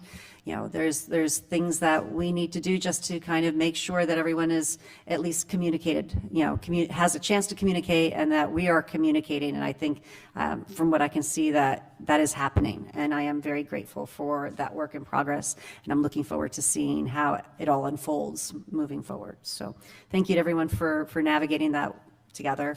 And with that, we are going to take a 5-minute break. It is 7:35, and we will reconvene at 7:40. Thank you.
All right, welcome back. We've got still quite a few things to go over on our agenda. It's been a great and productive board meeting so far. We are at item number 8, the consent agenda. Is there a motion to approve? Motion to approve. Second. All in favor? Aye. Action carries unanimously, bringing us to our information items. Ms. Caroline Brown, come and talk to us about facilities. We haven't heard that word yet today, or this week, or this month. Doesn't sound like it. Now I think it is. Okay, there we go. Yeah, there's a lot of moving parts. Thank you for having me again. Put together a brief presentation for you for tonight, and then some authorization to do some more things, and then we'll close with some discussion and questions. We've done, like you've alluded to already tonight, we've had a lot of activity even since August. Last time I reported that we had all the activity from January, and now we're going to report back to you what we've done so far in this very fast early part of the school year. We did the 4th BAC meeting. We're going to review what we did there. We have focus groups established, so I'll give you an outline there. How we're going to be doing engagement. Heather Gawley is very busy in her engagement. We think she should go on the road with her presentation.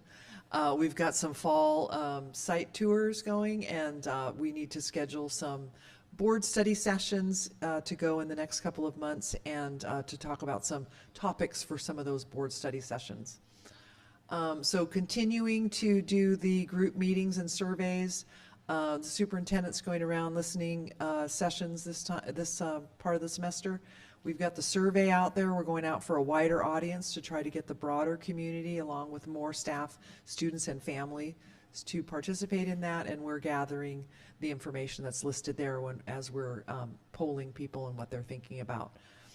The BAC meeting was held on August 26th, and we reviewed the rationale of the proposed plan. As you recall, we had a proposed plan presented in June with direction from the board to go forth and assess the feasibility of it. And then we used that group to establish focus groups. And then our site tours are continuing. We have one set for September 22nd and one set for November 6th.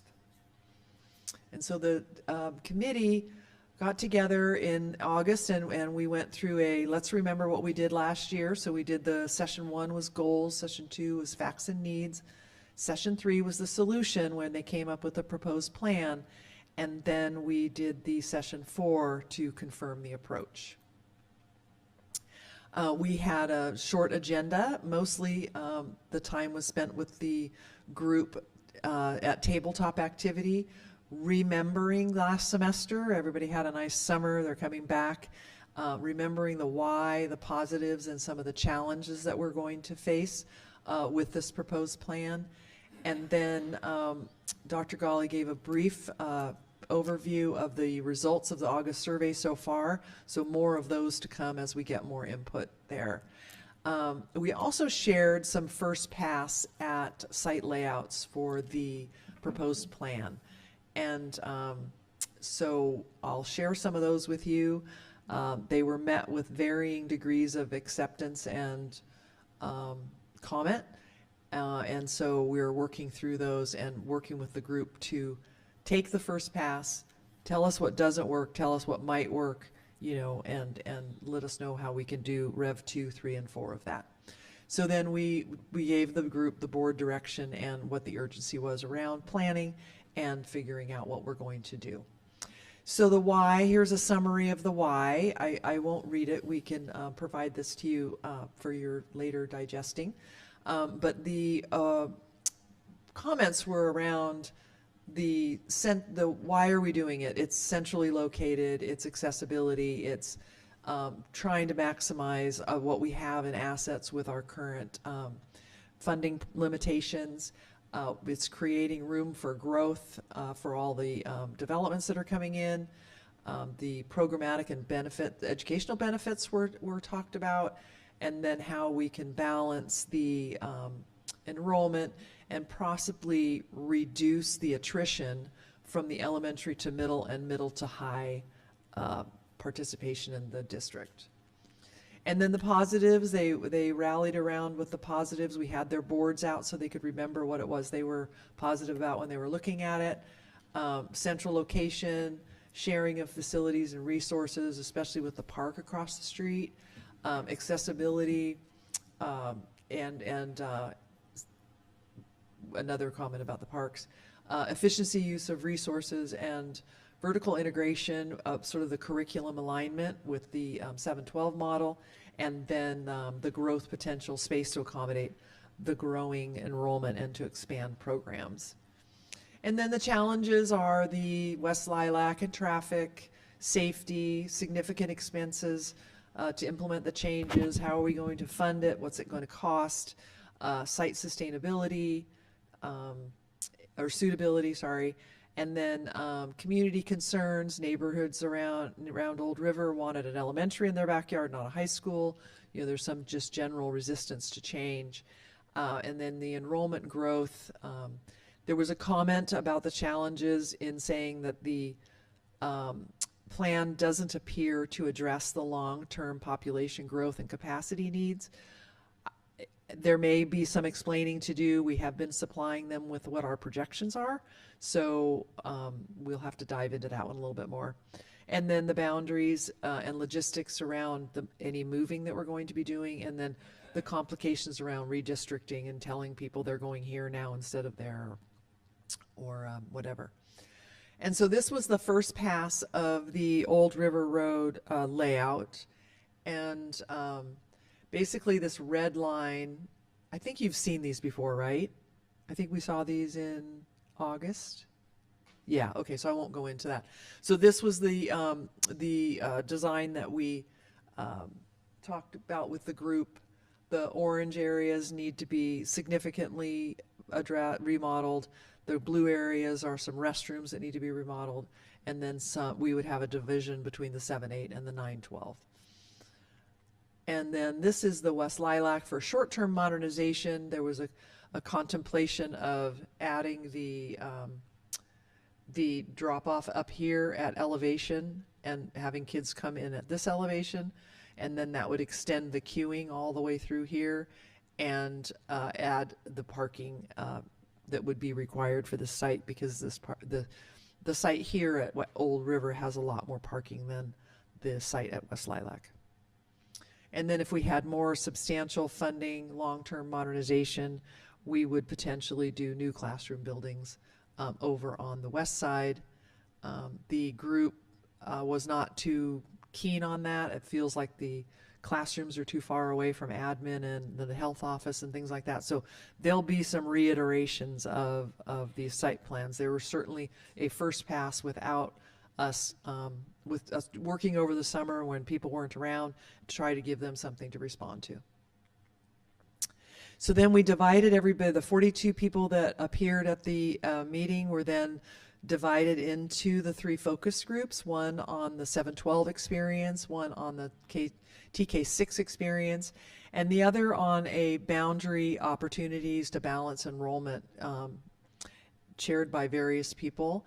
And the goals for each one, we want to focus on the learning experiences and how we're going to deliver a program if we do the change of site.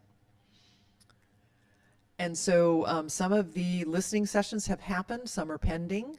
Dr. Gawley's going around in September to see all the sites and listen to the teachers. It's not the first meeting they're going to have, and it's the first meeting they're having, but it's not the last. There'll be more conversations. All staff meeting on October 31st and January 12th. And then the parent and community forums are set as September 23rd, November 18th, and January 21. And then we have the advisory committee when we'll reconvene on November 4th and hear the reports out from each of the focus groups. And then this is our site tour that we're going to be doing in September, we're doing Lemon Grove and Spencer Valley. In November, we're doing Newport Mesa and Fullerton to look at portables, modulars, and permanent construction, steel, wood, concrete, tilt-up, masonry, and all kinds of construction methods so that we can come up with some pricing. And then there's a funding question, and I know Ms. Anderson asked that we would explore all the funding options that are available. And so I went back out to look at the modernization.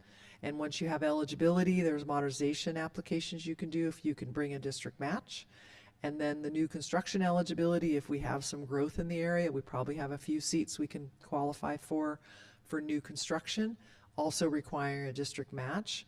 And then there's the facilities hardship, which is the application process that you go through with the state allocation board to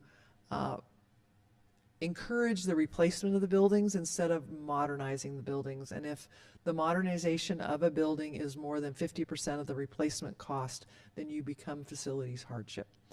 That means that your facility has to cost more to modernize than replace, but it also has to have serious health and safety concerns. So if you have flooding, roof leaks, mold, uneven surfaces, various other things that would qualify you as health and safety risk, that helps you with your facilities hardship application. And then on the heels of that, we could go into a financial hardship situation where we can't bring a match. We have facilities hardship. There's a carve out for small school districts in the state program that we could potentially access if we can prove that we are in financial hardship. Unfortunately, we're good stewards of the money, so we can't check that box that we're over 60% indebtedness. And we assessed value that we could get a bond for more than $15 million, and we have had a successful bond in the last 2 years. So we don't have any of those check boxes. So the one check box we can do is the appeal process, where we go to the state allocation board and lobby the legislators to grant us financial hardship so that they can then give us apportionments to cover the cost of construction. But the cost of construction with the budget they do is about 50% of what we're going to need. So we're going to have to keep our ask or our project small because they don't fund 100% as a as a financial hardship in the situation like this. I know that was a lot. It was a little, went down the rabbit hole there. Happy to talk about it more. Maybe if we have a study session, we can go deep dive into that. And then what we want to, because of the conversation around trying to maximize funding, last month we came and asked for permission for us to do an RFP for architectural services.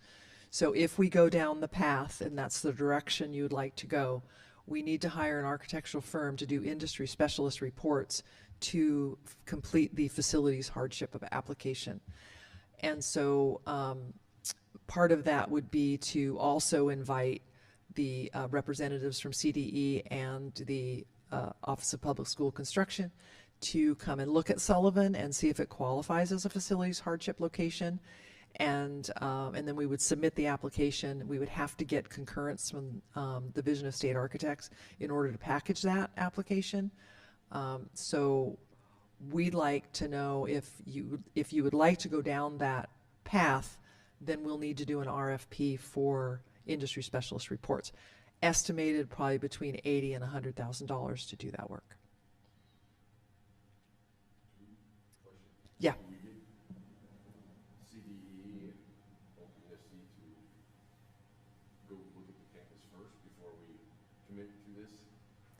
We can do it in any order. So what I would suggest is that we put an RFP out on the out on the street, maybe leave it out there for 4 to 6 weeks, and then have CDE and OPSC come down in that 4 to 6 weeks. And then before you make the commitment to go into contract for that, we would know where they stood on that safety and health concern.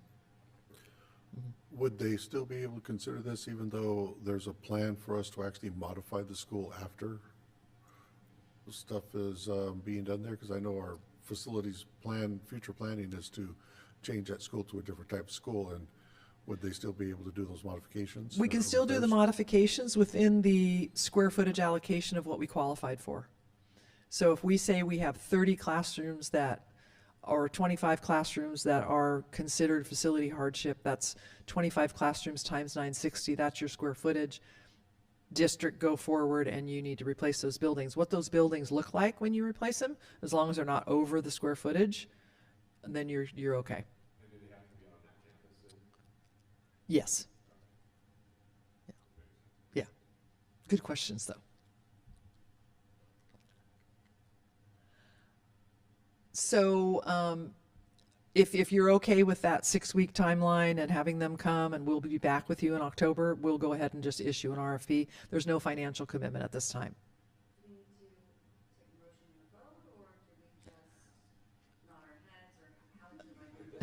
Well, you've already approved us to go out for an RFP. I just wanted to make sure that we came back and said, this is what we're thinking we want to do with that authorization.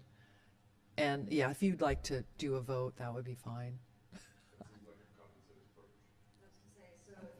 But, point of order, this is an information item, It is an information item. so I don't think we could actually make a motion on it.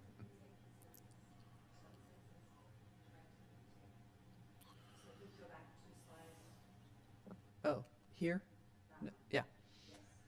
So, just to clarify where the board stands, just making sure that we are in consensus that the next directions for Caroline with Superintendent Golly and team are to basically go out for the RFP for architectural services, have an extended duration for those RFPs to come in for 4 to 6 weeks.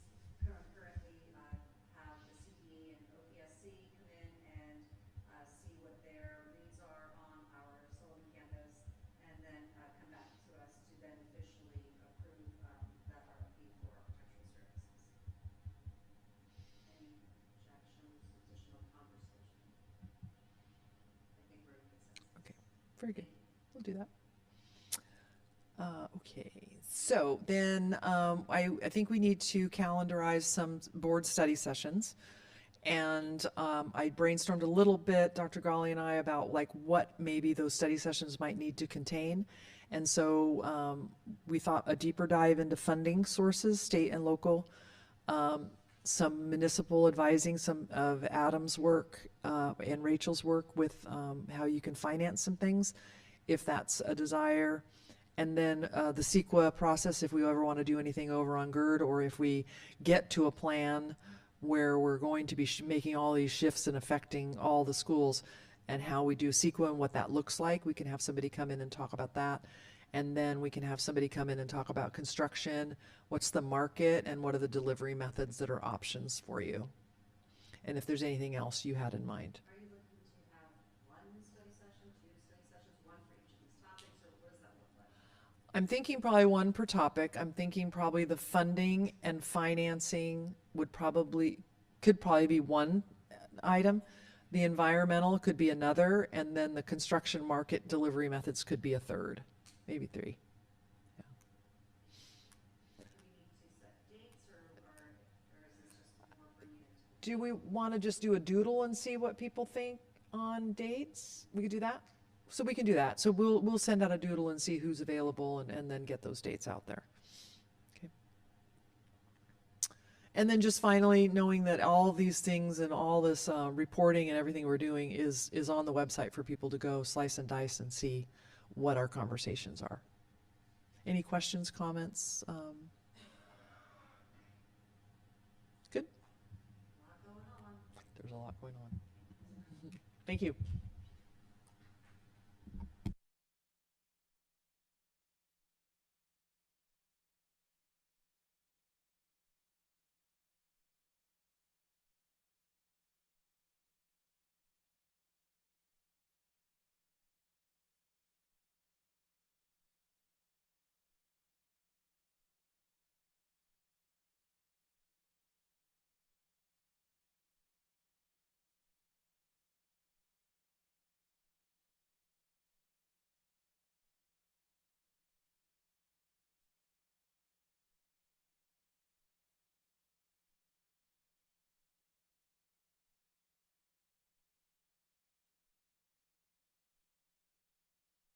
My microphone is off. Do I need to start over again, or am I okay? Okay, I'll start over. We're going to conduct a public hearing regarding the certification of sufficiency of instructional materials for school year 25-26. We're going to open it at 8:03. EC Section 60119 requires that local governing boards hold an annual public hearing and adopt a resolution stating whether each pupil in the LEA has sufficient textbooks or instructional materials in reading, language arts, mathematics, science, and history, social science aligned to content standards and consistent with the content and cycles of the curriculum framework adopted by SBE. Instructional materials for use in grades K through 8 have been approved by the State Board of Education or have otherwise been determined to be aligned with the state academic content standards adopted pursuant to Education Code 60605 or the Common Core standards adopted pursuant to Education Code 60605.8. Instructional materials for grades 9 through 12 meet the criteria specified in the law and administrative regulation. Do we have anybody here to express public comment as it relates to this item? Okay, in which case our public hearing shall close at 8:04, bringing us to our first action item, which is adoption of resolution 25-09-02, the certification of sufficiency of instructional materials for school year 25-26. Motion to approve. Second. All in favor? Aye. Motion carries unanimously. Bringing us to our action item 10.2. We don't have a presentation on this. This is just on the agenda. So this is the second reading and approval of the Facilities Enhancement and Funding Agreement for the Ocean Breeze Ranch Project. Motion to approve. No, we have in tandem. Go ahead. I second. Okay. Mr. Merchat first and Mr. LaPoirier is a second. All in favor? Aye. Motion carries unanimously, bringing us to action item number 3, the resolution number 25-09-03, GASB statement number 101, compensated absences. Motion to approve. Second. All in favor? Aye. Aye. Motion carries unanimously. Now that brings us to action item 4. So Ms. Castro is going to give us a presentation as it relates to the unaudited actuals for the school year.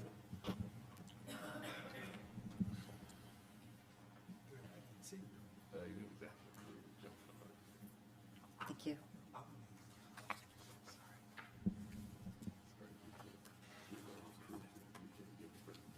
They always are.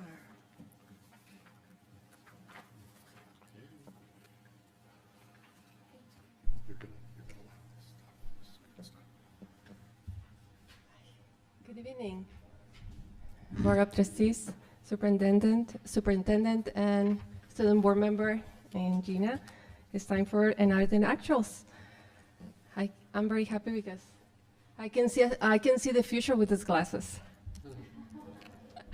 I'm borrowing from Dr. Pendleton, from Veronica. I lost mine, and I'm like, I'm not able to see the screen, and I'll try mine. Okay. Anyways, we're going to start. So as you remember, at the end of the month of June, we presented the budget adoption, and together simultaneously was presented an estimated actuals report next to it. And that's what we're going to be comparing right now and looking. The numbers that we estimated as at the end of the June compared to when we actually close every single category in our books, and what is the ending balance for this fiscal year. So we're going to start with the revenues. The first column represents the description of the type of revenue, the source of the revenue. Second column, the numbers that were presented and were together with the budget adoption on June. And the third column is the unaudited actuals, what we actually incur in every single, in this area's collection, or that we earn the revenue that were collected eventually, but is already recorded in our books or recognized. So for local LCFF funding, we had is about $50,000 an increase for an adjustment to prior year adjustment on revenue. And then on the federal revenue, we have $41,000 decrease. This is related to the program Impact Aid. This year we receive a little bit less, and I'm glad that the program is still going, because there was, it was jeopardized, but we still have that, because it's a significant amount that we receive every year. But it was reduced, the collection of this grant in $41,000. Then for the state revenue, the difference between the two columns is about $257,000. Part of that is $69,000 in lottery, an increase, and then also we had a significant reduction in ELOP, but then at the end of the year we verify the numbers because the timing doesn't align properly when you are reporting. So sometimes P2 is not certified at the time that you're building the budget, and then the numbers change after that. So that's what happens. We prepare, you start estimating and doing all the projections or the estimated amounts in May. Other districts, they start earlier in the year because they need to finish they want to finish earlier the budget. But we start in May, the certification happened in June, at the end of June. That's when we already have everything to go for the board. So, and this is one of the reasons when I'm trying to explain the timing sometimes doesn't align. So when every single retirement period, we had to go and check again, is there any change on the potential revenue they're going to receive? Or and with this, we do see some changes, and this is one of them. So it's an increase of $239,000 in the ELOP, which we're very happy and glad that we had that available. And then a reduction of $45,000, that's another small state revenues. So that's all those adjustments equals to the $257,000 increase on the state revenue. And then the local revenue, we have interest increase of $99,000 compared to projected amount. So we received more interest that we were expecting. Also, we received $89,000 more in special education funding through the SELPA.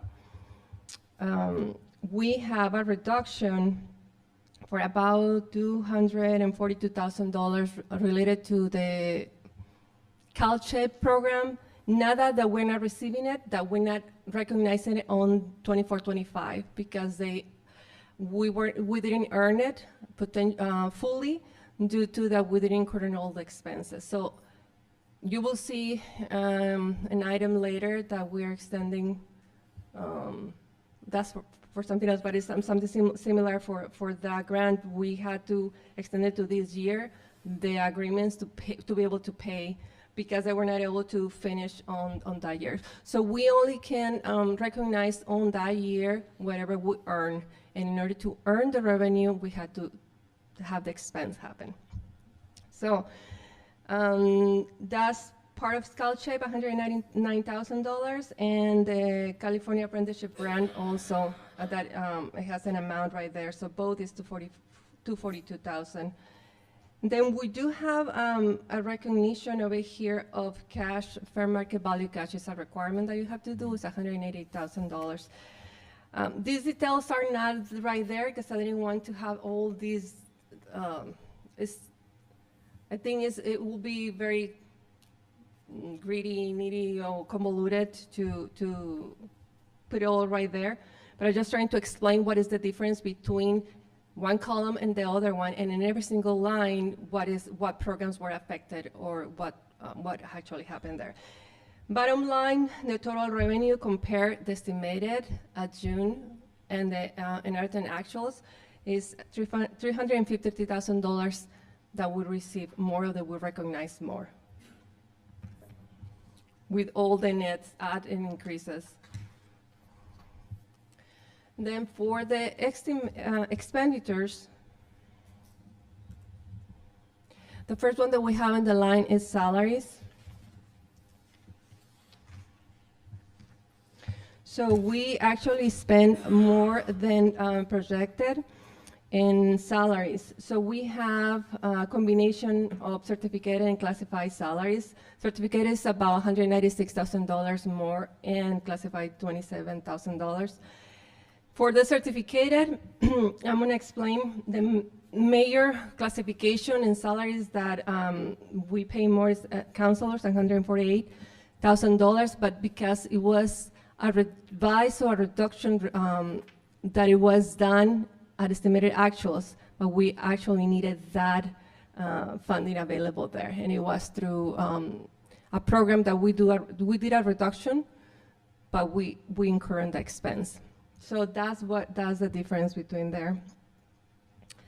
those 2 points.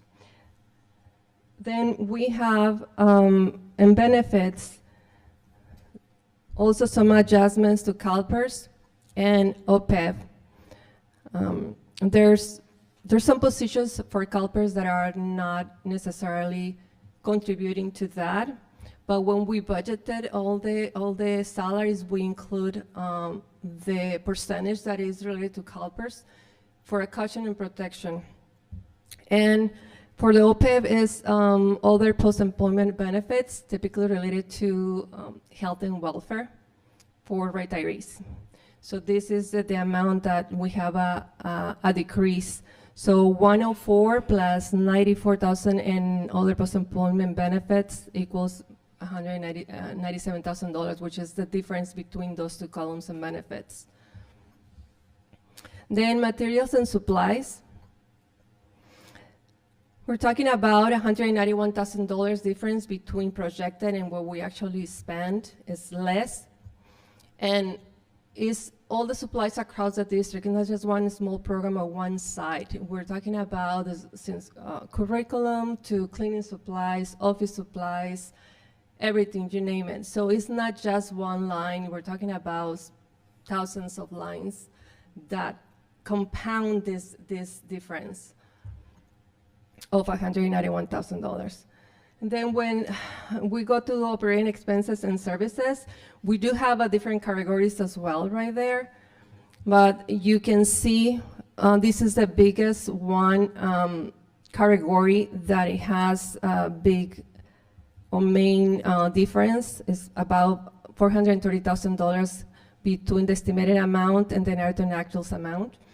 And then I'm gonna give you some information about that, what is that number meeting. So starting with sub-agreements, so it's a net of increases and decreases, but I'm gonna explain you what is increasing and what we had more or less expenses. So we had more, about $133,000 in sub-agreements with non-public schools or non-public agencies, $133,000. That's one category. The other category is travel conference.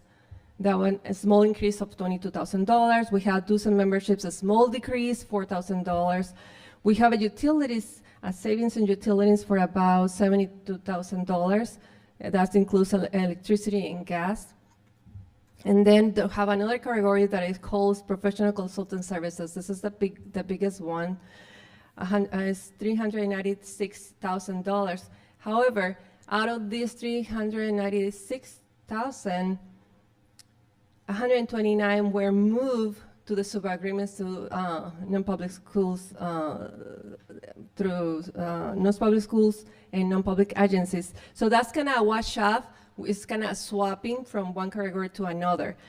But we still have a difference right there, and this section includes what is legal, legal settlements, field trips, some reservations for instructional software, some SPED contracts, nurse contract services that were reduced, less than we were expected that we were going to be spending this year, and that equals, all of that I mentioned equals the $430,000 less and expenses in that operating expenses and services. And then we go to the capital outlay. You will see just like $12,000 more in the general fund. However, for the entire district, using different funds, the total expenses for capital outlay is $500,000. I'm sorry, I'm getting all mixed up over here with my numbers. So $500,000, because we're using other funds, not just general fund. What was recorded in general fund is only $224,000, but then we have Fund 40 that we use also for this purpose. So out of the $500,000, we have $119,000 in land improvements, which includes the marquee that it was done, the shed structure, and the pedestrian ramp fencing that I was over here. Mm-hmm.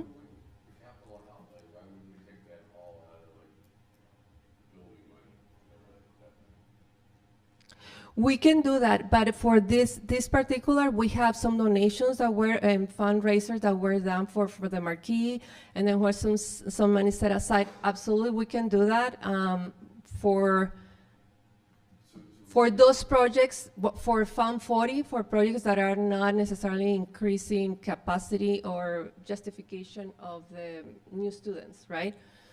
We can do that, but it's now we're going to end up on that fund on this for this year 24-25 like $100,000 left. We've been using it, but when we have those donations for that purpose that directed for us to be used for that, we use it. So when we get those donations, we don't direct them into the facilities funding then, even if they're a facilities-related fund, they go into the general fund only? That's correct. But it had a destination and it has a code specifically to use for that purpose that they decided to. Thank you. Okay, and then we have also building improvements for $322,000. That includes flooring replacement, roofing repairs on different sites. And we have also a transportation building that was purchased and the service kitchen line at Sullivan Middle School. All the capital expenditures. By the way, that was completed with Child Nutrition Services funding. So that's also another fund. So it's multi-funded. The capital expenditures have been multi-funded this year. We have also the equipment for $32,000. We use some city money to purchase this vehicle and partially the athletics apportionment that we have because we needed to coordinate and they needed more transportation available for the programs. That will give you the total of capital expenditures, which is $500,000, around that, a couple $1,000 more, but it's about that. Then we go to the other outgo. It's right there and before the last line. It's only $16,000 less than what we projected, and this is related to the tuition or SELP agreements that we have with other entities. We were projecting 669 and we've spent 653. You see right there $63,000 minus, and that's related to indirect cost. As you can see, sorry. I was trying to use the pointer, but I think, there you go. So indirect cost over here. So, $63,000 negative. This is a reduction in expenses because we were able to charge the maximum percent allowed by the state to the child nutrition program for the administrative costs, basically, that we do for that fund. So that reduces also the expenditures. So the difference between 39.7 and 39.11 is $664,000 less in expenses that we were projected. And then we have also the revenues that we looked prior, $353,000 more coming or already recognized in the books. Okay, so moving forward with this, we have the transfers out. We were projecting to transfer out the general fund for $108,000. We only had to transfer out $345,000. It's representing $63,000 less. And we transferred to Fund 9, which is the charter school, $275,000. And to Fund 63, which is the daycare, $63,000. We did a contribution also to Fund 73 to provide the scholarships, the last event that we had That was for $7,000. That's another transfer out. And then we have the contributions. What we do with the programs that are not self-sufficient, like special ed, and the restricted maintenance account is not self-sufficient, but we are required to contribute 3% of the total expenditures.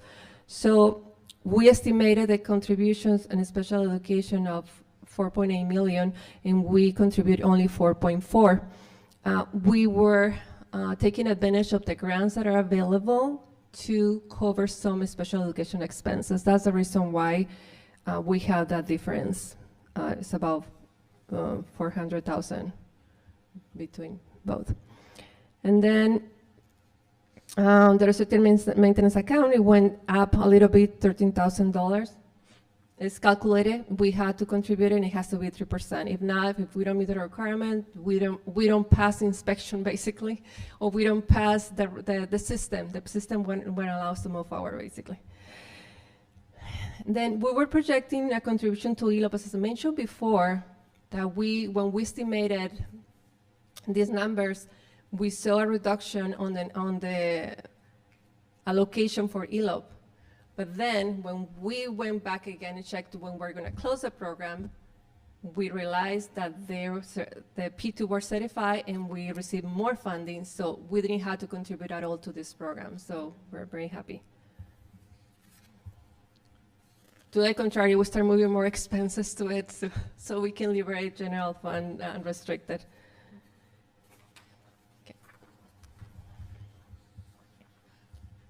This is just a summary of the total the revenues and total expenditures. And then so you can see how the ending fund balance is calculated. So we're estimated at month of June, 9.2 million. And with this increase in revenue and decrease in expenses, we're finalizing or closing this year with 10.3 million in ending fund balance. So we went from a reserve that it was expected to be 15.4% to 19.3%. And then these are the components of the fund balance. We ended up with $13,000 in revolving cash fund for emergencies, restricted balance of 2.7 million. And then our reserve, that is the 3% that's all required for uncertainties, 1.1 million. And then assigned, or the available balance, 6.4 million. The total of this in combination equals the 10.3 million ending balance. The following is just a display of what programs are part of those 2.72 million unrestricted funding or restricted balances. So we have educator effectiveness. Yeah.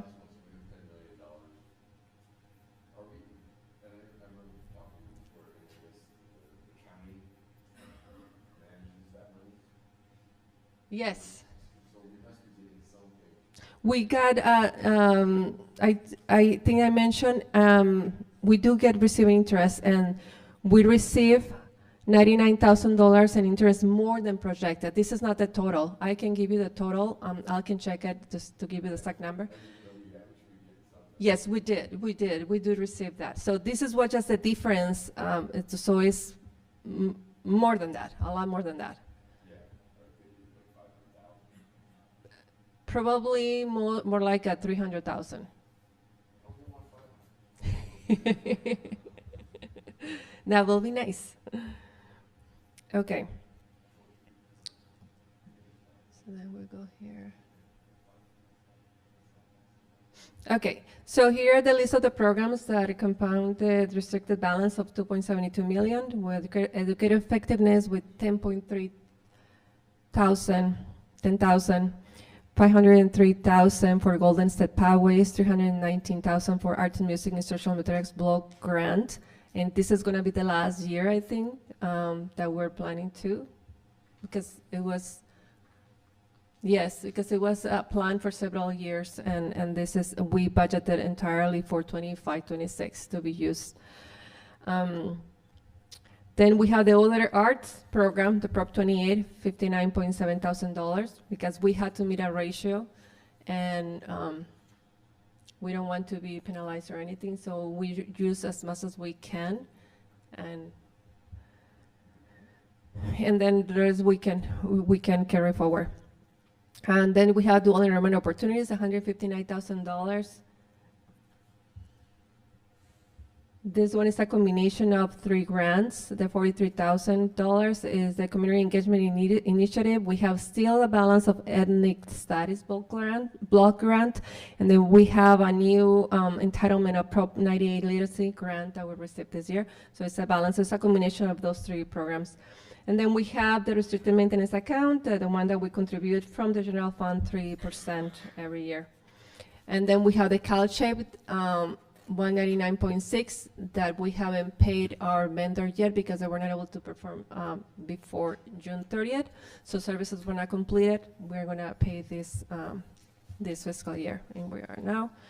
So the next one is just to let you know the balance of the other funds that we have in our books. The 10.2 million is just for general fund. Then we have an ASB, $55,000. We have the Fund 9, $137,000. That means that is restricted, not is specific for a program for a specific use. It's not like they have a balance to spend in anything. The Child Nutrition Services, 1.1 million. Capital Facilities, 5.8 million. Then we have the Fund 35. This is the reimbursement that we received from the state, 4.5 million. And then we have the Capital Projects Reserve Fund, 40. It's only $108,000 left on that one. We do have the Capital Project Fund, the CFDs. It's $680,000. The child care shows negative, not because on the operations side, we are able to cover, to contribute like $63,000 this year. The reason why it's negative because it was an added adjustment to the net pension liability. We're carrying this for years already, but it's not in the operational area. It's related to something else. Self-insurance fund, Fund 67 is $5,000, and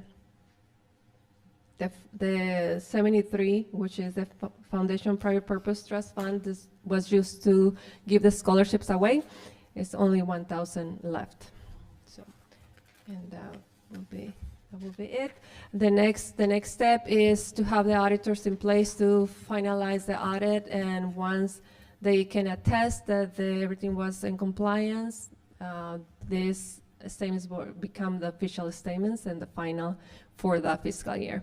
So the audit needs to be completed by December 15.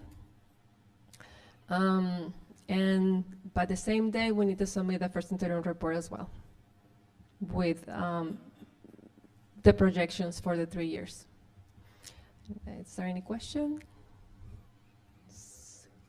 It's a very thorough report. Thank you. And with that, is there a motion to approve moving forward with presenting this? Motion to approve. Second. All in favor? Aye. Motion carries. Thank you, Ms. Castro. Appreciate all your work on that. Bringing us to action item number 5. This is the 2024-25 GAN limit resolution number 25-09-01.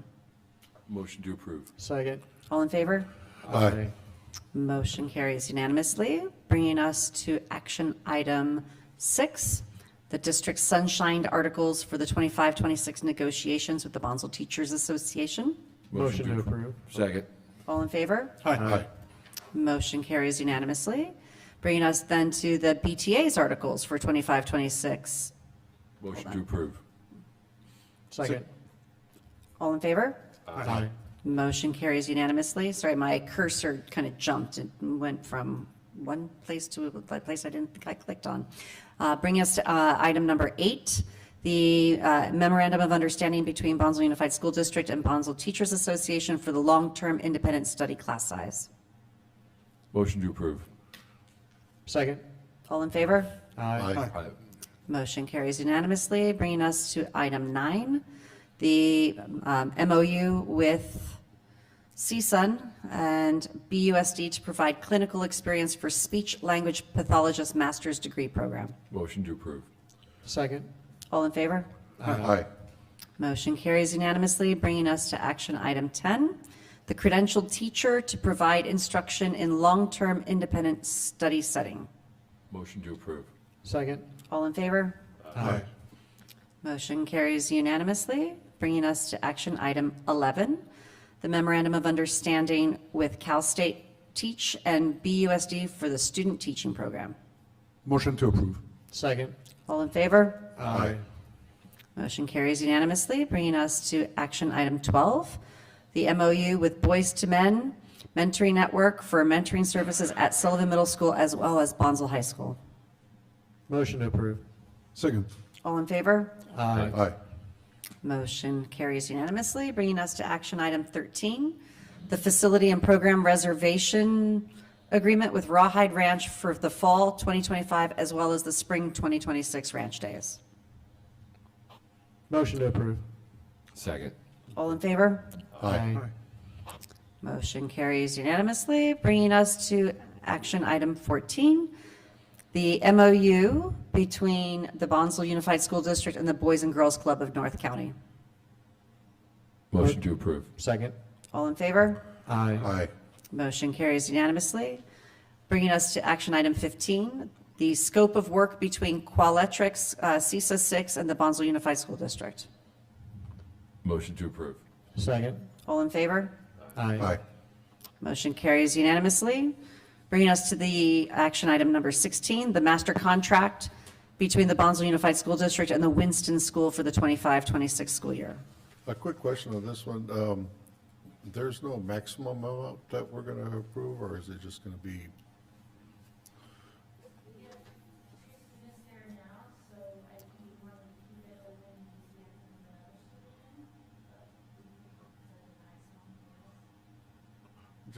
Just to, I mean, I know it's necessary, we want to approve it, but, and we're going to approve it, but I just like to see that, you know, if it does go above a certain limit, then maybe it has to be brought back to us so we could approve the higher amount, just so we just don't.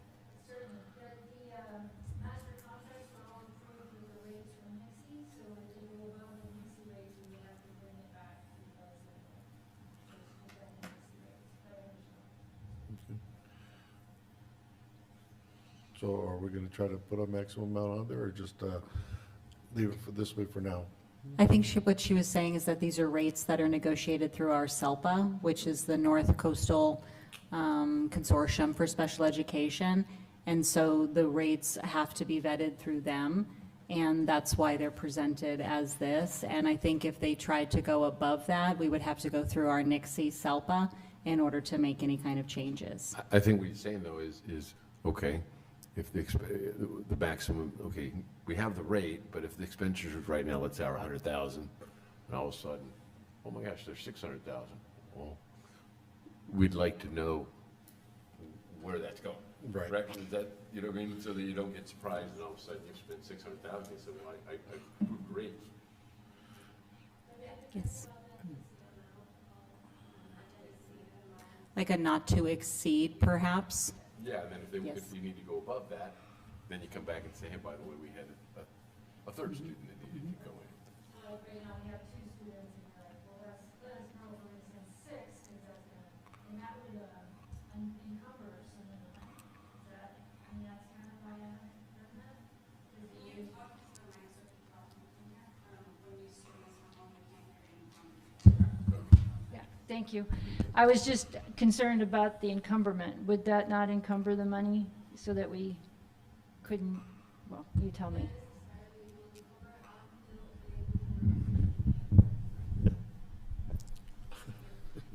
Oh, Dios mío. So I was saying until the person puts the requisition in the system is when the encumbrance is going to happen. So either whoever is doing the entry in the system is just putting partial amount, like I've just estimated maybe $50,000. That's what's going to be the encumbrance. Even though if the contract is approved for more, it's not reserved yet. You know what I mean? Okay. So would you like me to bring it back, or can we approve this and then going forward, I would put a maximum amount? I'm good with approving this now and then going, you know, in the future, let's just make sure that we have an accountability for how much money we're spending on each item, because I mean, like I say, it could be necessary for like 6, 10 students, and all of a sudden, we're like, well, hey, where'd this money go? And we But approved is it. there a way to, I mean, is this imperative, it has to be done today, or can we do it next month? I mean, does it make a difference? Because it would be preferable to have that cap in there instead of just, blind doing it. So we have to, well, we don't have to, but the master contract being approved is important for us moving forward with the students that are there. So that's just approving the master contract. We can approve the amount at the next one if that works.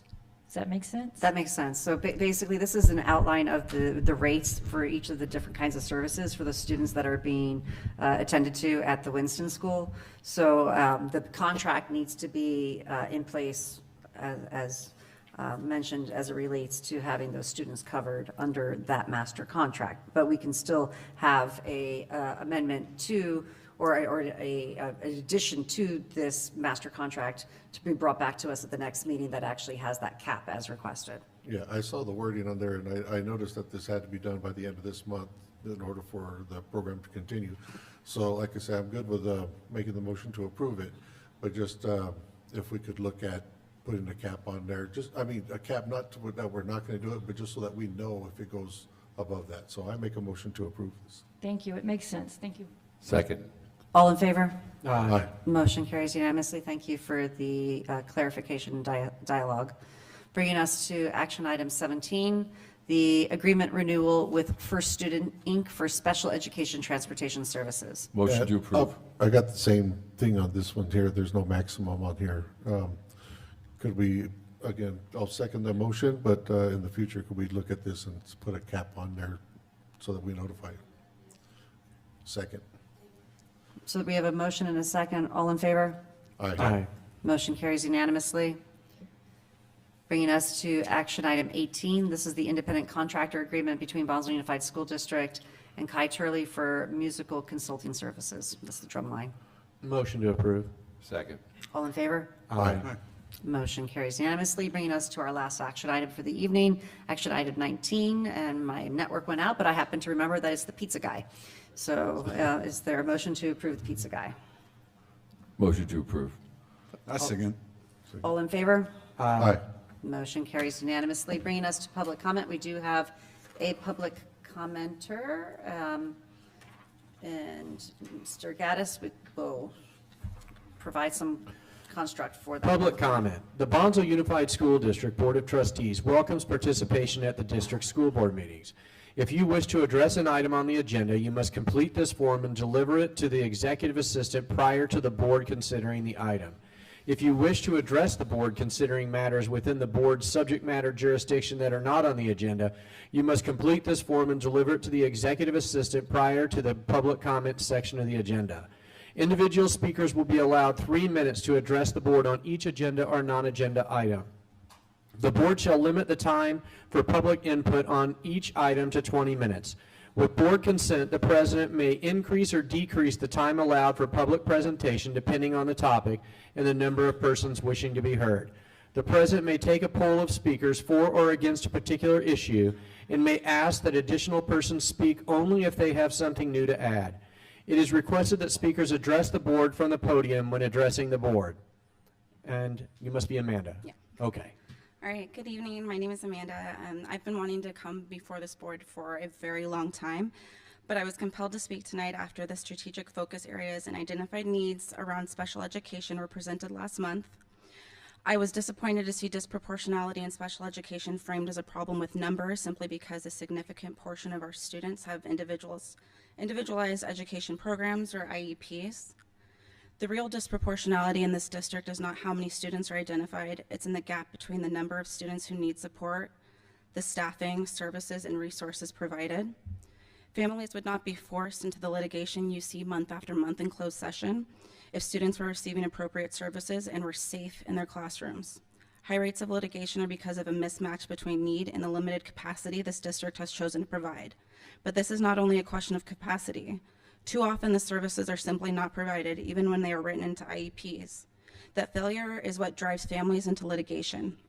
If many of your students require specialized instruction, that reflects the reality of this community, not an error in identification. The real question shouldn't be how to reduce IEPs, but how to resource schools so every student identified receives what the law guarantees, their IEPs to be followed in a free and appropriate public education, or FAPE.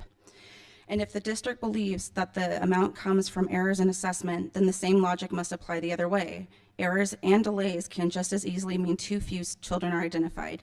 Either way, this points to a broken system of evaluation and services, not a problem with students. I also want to point out the special education department update in tonight's board meeting packet is 3 sentences long.